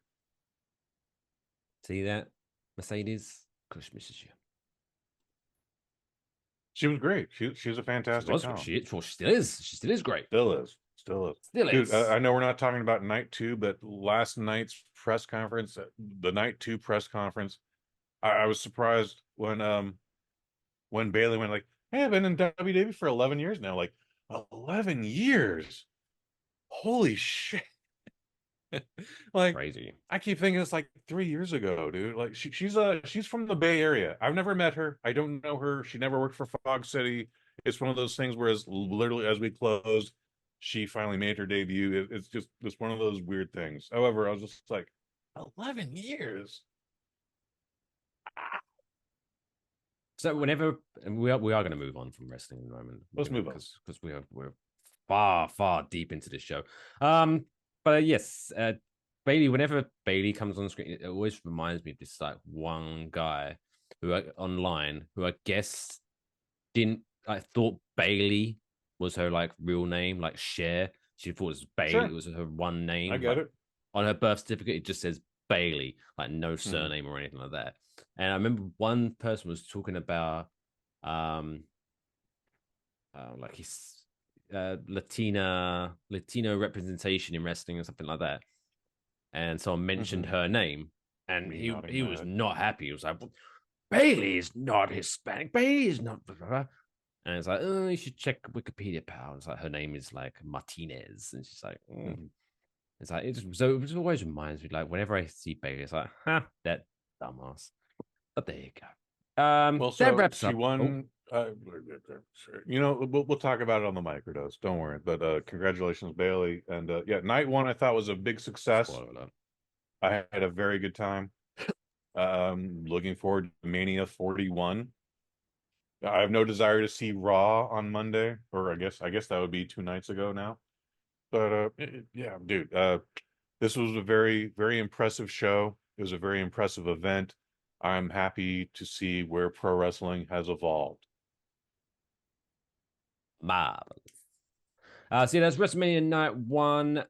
Make sure if you're not already done so, subscribe, give thumbs up and all that good stuff. And if you do, we are going to be talking about WrestleMania Night 2. But as aforementioned, that'll be on the microdose feed. So just go to bosnet.family for all the links. That'll be on the audio feed or on the microdose YouTube. No, it's not the microdose YouTube channel. It'll be the Bosnet YouTube page. Yeah. Yeah, so check that out. Okie dokie. Let's wrap up the first half of the show. Jesus Christ. That's a good half, man. Well, you got the Pro Wrestling Hall of Famer talking about pro wrestling. I talk, man. Yep, there we go. But let's wrap up the first half. Talk about people that are out there achieving things, much like the professional wrestlers in WWE, main event in WrestleMania. It's now time for this week's Dumb World Record of the week. Why? Why? Why would I? Why? Why? Why? Why? Why? Why? Why would you want to do that? Is it Roman Reigns? It's not. That would have been better. This week's Dumb World Record brings us to Decatur, Illinois. Ooh. Decatur. Whatever. Potato. Let's call the whole thing off. Tony Pirano became a Guinness World Record holder after doing 26,100 squats in 24 hours. Wow. So video of Pirano's attempt must still be reviewed by Guinness World Records for official certification. He started doing his squats at 5 a.m. on Thursday and ended his attempt at 5 a.m. on Friday. That's how 24 hours work. He took 30-second breaks after each set of 22 squats, with some longer breaks peppered in to make sure he had energy for the long haul. Not that I'm an expert of physical fitness, but I am aware of what muscle group squats works out. So after doing over 26,000 squats, I bet he has an ass that would put Kim Kardashian to shame. Yeah, probably. Actually, probably. Yeah. Rock hard. Break a brick off that thing. Stupid sexy Flanders. So yeah, 30-second breaks. So yeah, as I was literally gonna ask, like, yeah, had a break. Was he able to bank some breaks? Like, all right, so I did just set a 25 here, but like, if I just do another 400, I could like have a 20-minute break down the road, like something like that. Like when the chick who was dancing for 3 days straight, like, yeah, she could take a 4-hour nap. Sure, whatever. Yeah, I don't know. Okay, it's not in the script. That's a fine. Oh yeah, no, yeah. At first, I was just thinking, well, as long as he does them in 24 hours, who cares? But I guess because then what? I'm trying to think. Was that dancing one you're speaking of was the world records was the longest time dancing. So obviously she couldn't take a 4-hour break because then that's technically two separate things. Whereas this is just as made in 24 hours. So I'm sure he could. No, I know what you're saying because there was like you could have like 2-minute breaks, but if you skip some 2-minute break, you can bank some up and get like. Yes. That's exactly. Whereas this one, I'm just saying because the record is X amount. How many can you do in 24 hours? So I guess it's Guinness World Records cares. Like you could take a 12-hour nap as long as you get X amount done within the 24-hour span. Oh, shit, dude. I don't know. So yeah, and how many did he finally do in 24 hours again? 26,100 squats. There's no way this person has a significant other in his life. It's literally he's literally just going up and down the entire day. And by the way, like I feel like I'm having no problem doing this. But if I did this like 50 more times, and I'm not going very, very deep here for the folks that aren't watching. Yeah, I'm gonna be exhausted in like 2 minutes. So to do this for 24 hours, even with a 30-second break, I'm not stop. Fucking hell, dude. Good for you. Also, what the fuck? Again, we've come to this 140 plus times, man. What led to this?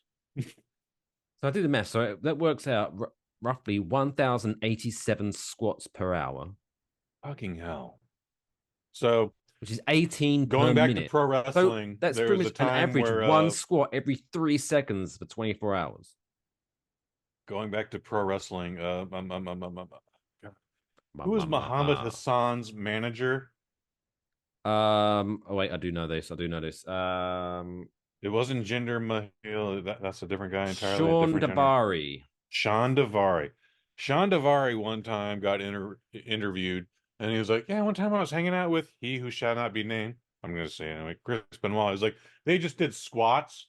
They did 400 squats for whatever time they did, and this was nothing for Chris Benoit. He does this every goddamn day, but Sean Davari thought he was like, I'm going to try and keep up with Chris Benoit today. Ended up pissing blood for 3 days straight because it was just the amount of pressure he put on his thigh muscles constricted the blood in his thighs to the point where, like, we gotta get rid of this blood. And out your dick it goes into the toilet. Ooh. Like, he wasn't in any physical danger or anything, but he literally collapsed. Fun to piss blood. It's probably scary even, but it was the thing where, like, he had crushed so many red blood cells in his thighs, like it had to go somewhere and it had to evacuate his body somehow. So again, this guy did 2,000 an hour, just over 1,000 an hour. Fucking hell, dude! Insane. So yeah, I guess well done, Tony Pirano of Decatur, Illinois. Please don't piss any blood, Tony. Jesus. Well, I think he he probably has any say in the matter. Anyway, that wraps up this first half of the show. Still to come, the middle of the show quiz, birthday blackjack, Monkey Man, and all that good stuff. So stick around. We'll be right back after this short break.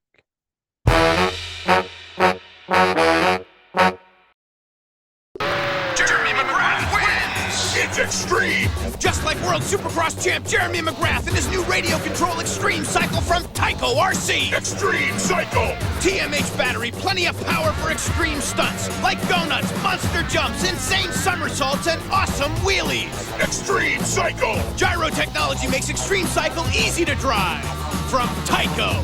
That's how you spell RC. New Extreme Cycle from Tyco RC. TMH Flex Pack batteries sold separately.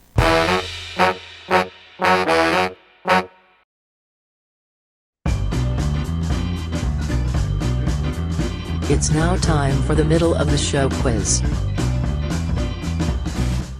Hey, welcome back to Waffle Box, episode 145. It is the middle of the show, so if you ask me, it's perfect time for the middle of the show quiz. And it's the old classic birthday blackjack, where I give Kush Hayes 5 celebrities that are celebrating their birthday, and he has to guess how old they are. Typical blackjack rules: if the celebrity is 55 and he gets 52, that means he's 3 out, so he scores 3, and the name of the game is to try to stay within 21 or below. I believe, if I remember correctly, last week you crapped out. You was like 30-something last week. Oh yeah, last week was not good. After a little run of a couple of good weeks, so let's see how you do. Yeah, I feel like I'm 2-2 right now. I feel like I'm running at 50%, but we'll figure it out.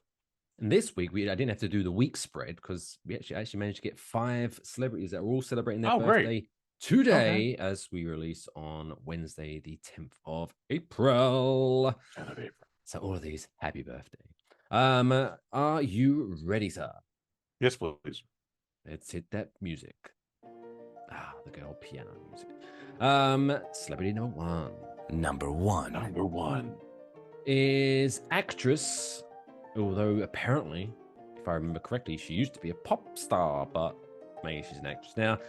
Mandy Moore. Mandy Moore is celebrating her birthday today. How old is she? Although you should never ask a woman how old she is.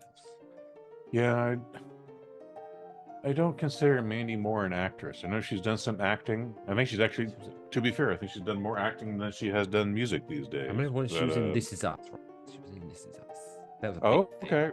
I've not seen that show, but I've only heard good things. I've heard good things. See, 40. I believe she's 38. 38. Only a little younger than me. She's big 4-0. Big 4-0. So about two. It's good. Good start to the show. It's a good start.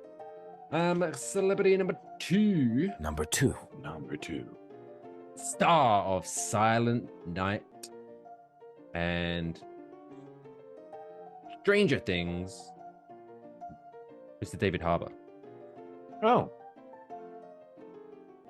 that guy. Oh no, was it Silent or Violent Night or something, or whatever? Violent Night. Or what? He was evil Santa Claus, or was good he? Santa Claus, murderous Santa Claus. He's that guy. I know who you're talking about. Yeah, he's 47. 47. He is 49. Another 2. Oh. 2 out. Oh, look at you. You're only at 4. As always, if you are playing along at home, let us know what you're scoring. Be honest. At Waffle Box on Twitter. Number 3. Rapper who once asked us, could he kick it? Mr. Q-Tip. Q-Tip, yeah. He's 50. Going for 50. He turns 54. So Whoa! Oh, you're doing fantastically. You're still in single digits. You're only at 8. I'm amazed I still know who Q-Tip is. Oh, I remember him and Bates. He did the rap from the Grooves in Heart. Yeah, I know Q-Tip's catalog. Or at least I did once upon a time. Well, when the commercial radio stations in the UK, like Magic FM, like for the older generation, they'd always do the version without his rapping in it. It was really annoyed me. That was my favorite part. Oh, yeah, those radio edits are weird. And then they got to filter in the Magic 104. Yeah. You're listening to the Smooth Nighttime Drive. Well, that's the DJ. No. They would actually filter in the call sign into the song with us. Magic 104. Well, just in case you ripped it and put it on the internet, they'll still get the advertisement. Yeah, exactly. That's exactly why they did that. All right, celebrity number 4 who celebrates their birthday today is Mr. Peter McNichol. If you don't know who he is, he was in Ally McBeal But I think Ghostbusters you 2. might know him as Janus from Yeah. Ghostbusters 2. Ah, a child. He is Beagle. He is like you are like the buzzing of flies to him. How old is Josh he? is like 59. 59. Significantly older. He's probably 63, but I'm going to say 59. Final answer. He turns 70 today. Wow. Yeah, so that's suddenly comfortable. Now you're up there with Tom Cruise in the danger zone. That was very fun. 19. Ooh. Oh shit! Really? Damn, you Peter McNichol. It all comes down to this big one. Number 5. Number 5. Now, I'm not into body shaming here, but this is actor turned fat martial artist Steven Seagal. Oh, yeah. He ballooned up big time. How old is Steven Seagal today? He got very comfortable. He got very comfortable in his age. Yeah. 72. 72? He's up there now, for sure. Spot on! He turned 72, and I guess through birthday blackjack rules, spot on, you get 5 points knocked off, which means you finish on a grand total of 14 points, which, Kush, that means this week, you're a winner. Me and Jake Cargill are gonna make a baby tonight! You win! Okay, you beat the house. The house always wins. Except for this week. Look at that. He's doing his happy dance if you are watching the YouTube version. Or the Spotify version. You can watch the video version on Spotify, which is fun. But there you go. All right. Let's move on to hopefully a quick segment. Which is through because, Jesus Christ, we're almost at 2 hours here. We spoke about WrestleMania, lots of fighting. So now let's get some more people in the ring, where we pit some celebrities against one another in a segment that we like to call Celebrity Battle Royale.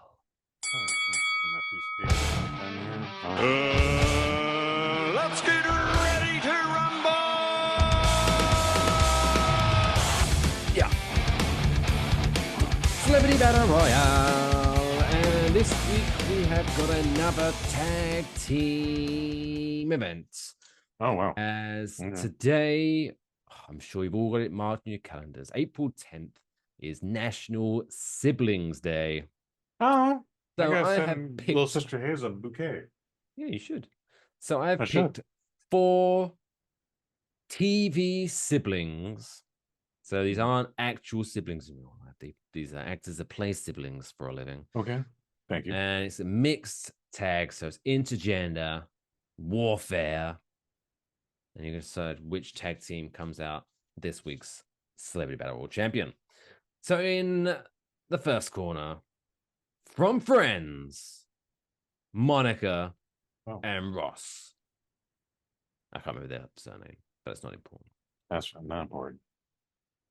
In another corner, we have representing the Addams family, Pugsley and Wednesday. Contestant number 3, representing Married with Children, Kelly and Bud. And finally, representing Happy Days, Richie and Joni Cunningham. So that's Monica and Ross from Friends, Pugsley and Wednesday from Addams Family, Kelly and Bud from Married with Children, and Richie and Joni Cunningham from Happy Days. Ooh. This is actually quite an interesting mix-up you've created for us here, Right. Mike Fish. So you got 2 homicidal felons, or two sets of homicidal felons, and 2 sets of gingerbread crackers. That's not a racial thing or anything. Whatever. Here's what's up. Pugsley and Wednesday, they look at Kelly and Bud, and they're like, they got that. They share that look, and they despite the fact that neither of them are teleconnect, they both know, like, all right, Pugsley and Wednesday, you take care of Mary, Monica and Ross, and we're gonna take care of those other jerks. And all four of those people get murked immediately. What the hell? Richie and Joni? Yeah, Richie and Joni never stood a chance. It's terrible. But now we're facing off. It is Pugsley and Wednesday from the Addams Family up against Kelly Bundy and Bud Bundy. And well, Bud Bundy's actually got some street cred. He might even have a gun on him. Pugsley somehow disarms him. Wednesday headbutts Kelly Bundy's brain up into her nose, and they spend the rest of the night just torturing Bud Bundy. Your winners are the Addams Family, Pugsley, and Wednesday.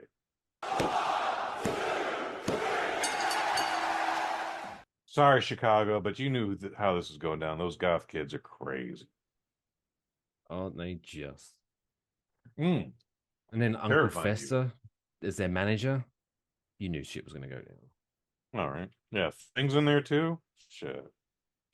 No, it's bueno. No es bueno. Anyway, right, as my dog tries to chew my hoodie, get off. Jesus Christ. Try to be a professional here, Oliver. You're not helping. And now it's time for Kush to review a movie in a segment. That's cool. Kush's movie review.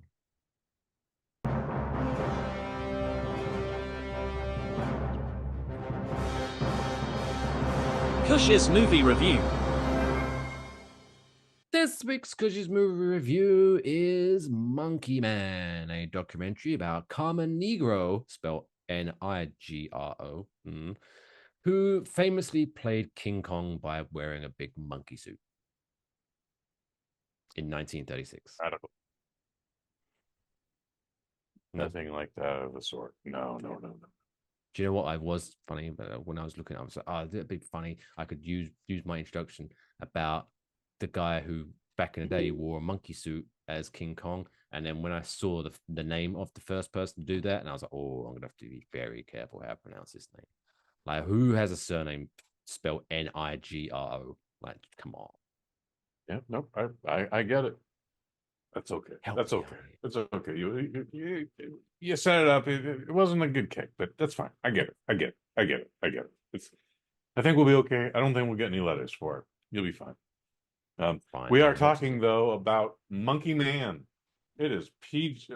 Is this really PG-13? Because this felt like a hard R. I must have that detail wrong. Anyways, it is 2 hours and 1 minute. It is written, directed, and starring Dev Patel. This is Dev Patel's directorial feature debut. He's directed a couple short films, but this is his first full feature. Jordan Peele from Get Out and Us, and of course Key and Peele. He is a big producer, and most of this is writing on his name, but this is still Dev Patel's directorial debut. It also stars a man whose name is Pito Bosch. That's one name. It stars Vipin Sharma and then Sikandar Kar. There's a lady in there, but she's not really a thing. Vipar Sharma is a transgender actress. I don't know what the nomenclature is, guys. I still don't get this, but there's a whole act where our main character hangs out in the transgender community.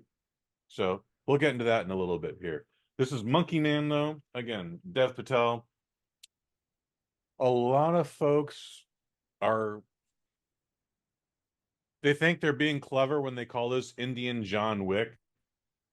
And based on the trailer, all right, I kind of get why you would say that. He's wearing a suit and he shoots a gun. That's one scene. The rest of the movie, he does not know how to shoot a gun and immediately gets that shit knocked out of his hand. Yeah. And so the rest of the time, he's just fighting with his hands. Sometimes he's in a suit, sometimes not. It's nothing like John Wick whatsoever. It's kind of offensive, if you ask me. Um, this is a better comparison for this movie is Game Karate of Kid. Death. Oh. Bruce Lee's Game of Death. What did you just say? Karate Kid. Not at all like the Karate Kid. He uses his hands. Wax on, wax Mm. off, motherfucker. He has a little fighting montage where he has to get into training and get into shape. But you could also compare that to Rocky, and no one is calling this Indian Rocky. So let's just stop with that bullshit. That. Yeah. I've also heard people compare this to The Wrestler. When I sent out my mass text, like, yeah, man, Monkey Man's all right. You know, like, you mean Indian Fight Club? Like, guys, y'all gotta stop with these smooth brain comparisons. It's its own thing. Again, if anything, it's the closest to Bruce Lee's Game of Death, and that is starting at the bottom of a thing and working your way up through every column till you get to the final boss. All right, much like Cody Rhodes against Roman Reigns and Dwayne Johnson this weekend. So, it's a fantastic film. It's very hard. It's very edgy. It's very gritty. It's absolutely violent, but it is not obtuse. It's not over the top. It's not gory until it has to be. And then those are very specific moments and they're done for a reason. It's very frenetic. It's very maddening. If you don't like shaky cam, I would argue this is the best use of shaky cam, but I also get why you don't like the shaky cam. However, like the environment we're in, which we're smack dab in the middle of India, in one of India's biggest cities. I'm sorry, as we're coming up on their big holiday of Diwali, which I don't know if I pronounced that correctly. I apologize if I mispronounced it, but like big holiday coming up in the background. So like even at its calmest moment, this movie is already crazy. Dev Patel lived in the community when he was a child. Some developers came in with religious purposes, and those who didn't get out of the way, if they didn't get raped, they got murdered, or they got raped and murdered. His mom falls into that latter category, and we're on a revenge mission here. So we see things in flashbacks, but we don't follow Dev Patel up until he's at this certain point in his life. He is, for better lack of a word, a pro wrestler. Ooh. But while the fights are fixed, it's not a fake sport. If you're following what I'm saying, like he knows his purpose. He's just there to get paid. He's there to make the other guy look good. He knows he's going to lose, and that's just how it goes down. And then Charlton Copley, he's from District 9. He played H.M. Murdoch in the A-Team movie. You know Charlton Copley, South African gentleman. Plays a pretty, for the 8.5 minutes he's in this movie, yeah, he's a very good sleazy pro wrestling promoter, or at least a fight promoter. Like I enjoyed his character, but he is barely in this movie. It's kind of weird they gave him second billing. That's why I left him out of my cast list here. But it is still an important part. And once you put all these pieces together of why Dev Patel is trying to kill, Dev Patel is really trying to kill this police sergeant or captain, or he's a general in the army. I don't know. He's trying to kill this one specific man of influence.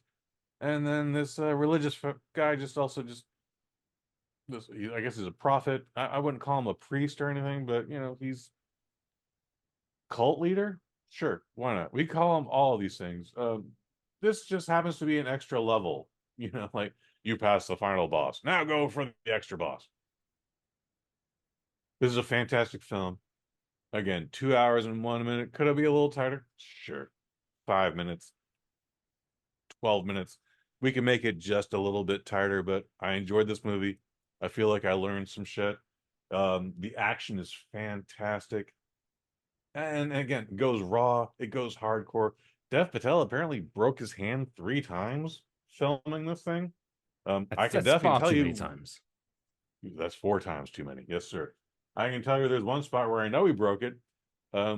He goes up against a big baddie, that guy also throws a punch, and their punches connect. And the bad guy is supposed to have had his hand broken. It was like, oh yeah, no, Dev Patel just broke his hand. I didn't find out any of that until after I got out of the movie, and I was like, oh yeah, no, that motherfucker definitely broke his hand there. But he apparently broke his hand 2 more times throughout this whole thing. And fantastic film. Doesn't need to be seen in the theaters. I would actually appreciate if you did. It's a very good looking movie. There's style in it, but there's also grind and grit, and you just feel dirty at some points in it. And then like there's also just fantasy and just Monkey Man is such a good movie. It is maybe one of my favorite movies of the year. I'm giving it a 5 out of 5. And again, got like Kong X Godzilla was fun. You can watch that at home. It's a good theme park ride. This is a better movie. If you can, if it's available next to you, go see Monkey Man. I don't care what format, just go see it. Otherwise, it'll probably be on Peacock or Prime in the next 3 months. But Monkey Man, 5 out of 5. I can't wait to see what else Dev Patel does. I like him as an actor. I don't like necessarily everything he's done as an actor, but I like everything he's been in. I like him in everything he's been in, is what I should say. There you go. Indian John Wick. 5 out of 5. Fuck you. I might just start just to confuse people. I might just use that for pick a random movie and put like a random like race in front of it, just to be like, oh, did you watch Godzilla X Kong? Oh, what Chinese Willy Wonka? Yeah. Wait, what? Next week we might watch Civil War, which I don't think we're gonna watch, kids, or we might get a preview of Ungentlemanly, the new Guy Ritchie movie. So yeah, you call that a Taiwanese Despicable Me. I don't care. Oh, Mexican James Bond, fantastic. Mexican James Bond, hell yeah. I'd watch Mexican James I'd Bond. watch that. I'd watch that too. Sounds like a good movie. Boom, boom, boom. All right, well, let's wrap this week's show up in a nice little bow by making us feel all warm and fuzzy before we tuck ourselves into bed. Unless you're listening to this in the morning and you're about to go to work, and I apologize. It's now time for this week's feel-good story of the week.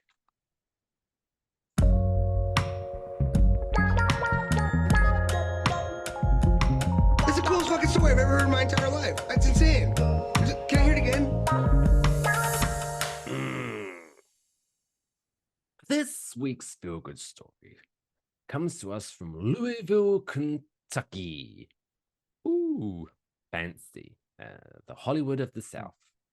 Larry Farish Jr., who drives buses in Louisville, recently noticed a little boy named Levi was having a rough morning. Quote, normally when I pull up, he's standing there waiting for me with a big smile, but on this day, he was sitting on the ground with a jacket over his head, he told Today.com. I asked him, hey, buddy, what's going on? What's wrong? That's when Levi, a first grader at Engelhard Elementary School, explained through tears that he didn't have any pajamas for pajama day. Oh, dear. So Ferris Jr. closed the doors and watched as Levi slid into a seat away from his friends. He said knowing that Levi wanted to participate but couldn't filled him with sadness and thought, I gotta fix this. So after Larry Farish Jr. finished up his morning routes, he headed to a family dollar store and purchased 2 pairs of pajamas for Levi. Then he headed over to Levi's school to make things right. He said Levi hugged the pajamas to his chest. Mr. Larry, as the kids call him, turned Levi's whole day around, with Levi saying, I can tell Mr. Larry is nice and his heart is filled with joy. When he got me the pajamas, I did a happy cry. Oh, that's nice. Oh, God, jeez.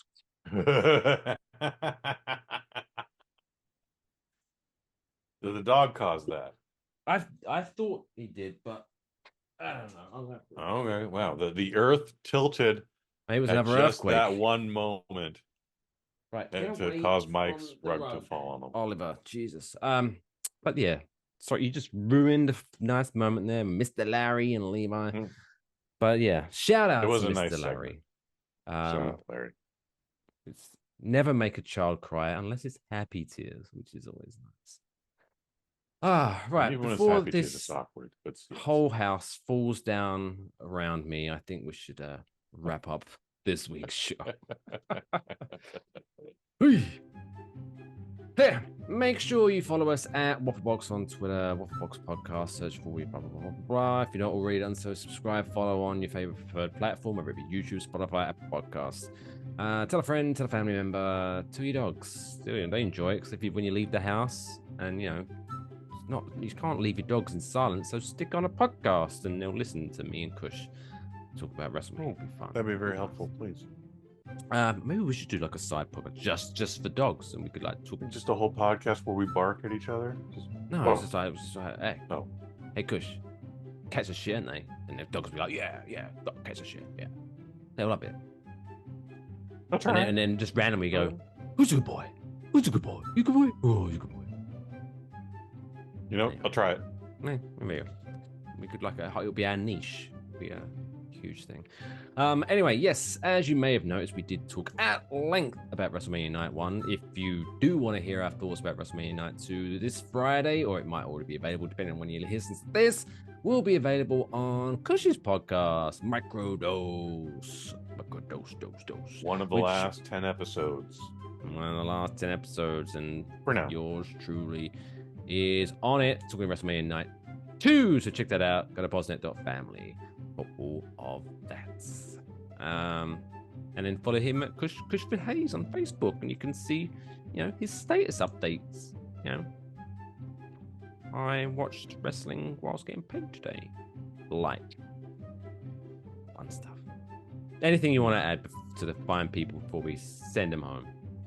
No, just looking forward to talking with you about Night 2, because I got a lot of thoughts about that. I missed the first match, but again, we'll get into that. Otherwise, guys, I've been enjoying this journey. I look forward to talking with all of you more on what few microdoses we have, and even further on what waffle boxes we do. Marvelous. I am going to, before we have that conversation, I'm going to secure everything in this room so nothing falls on me during the recording. But it's a good night from me. It's a good night from Kush. Lathan, any final thoughts? Good night, everyone. Remember that April 10th is National Erase Self-Negativity Day, so go out there and be proud of yourselves, even if you are a dumb, ugly cunt. See you all next week. And on that note, until next time, take care of yourselves. And each other. That's all, folks. Play me off, Johnny.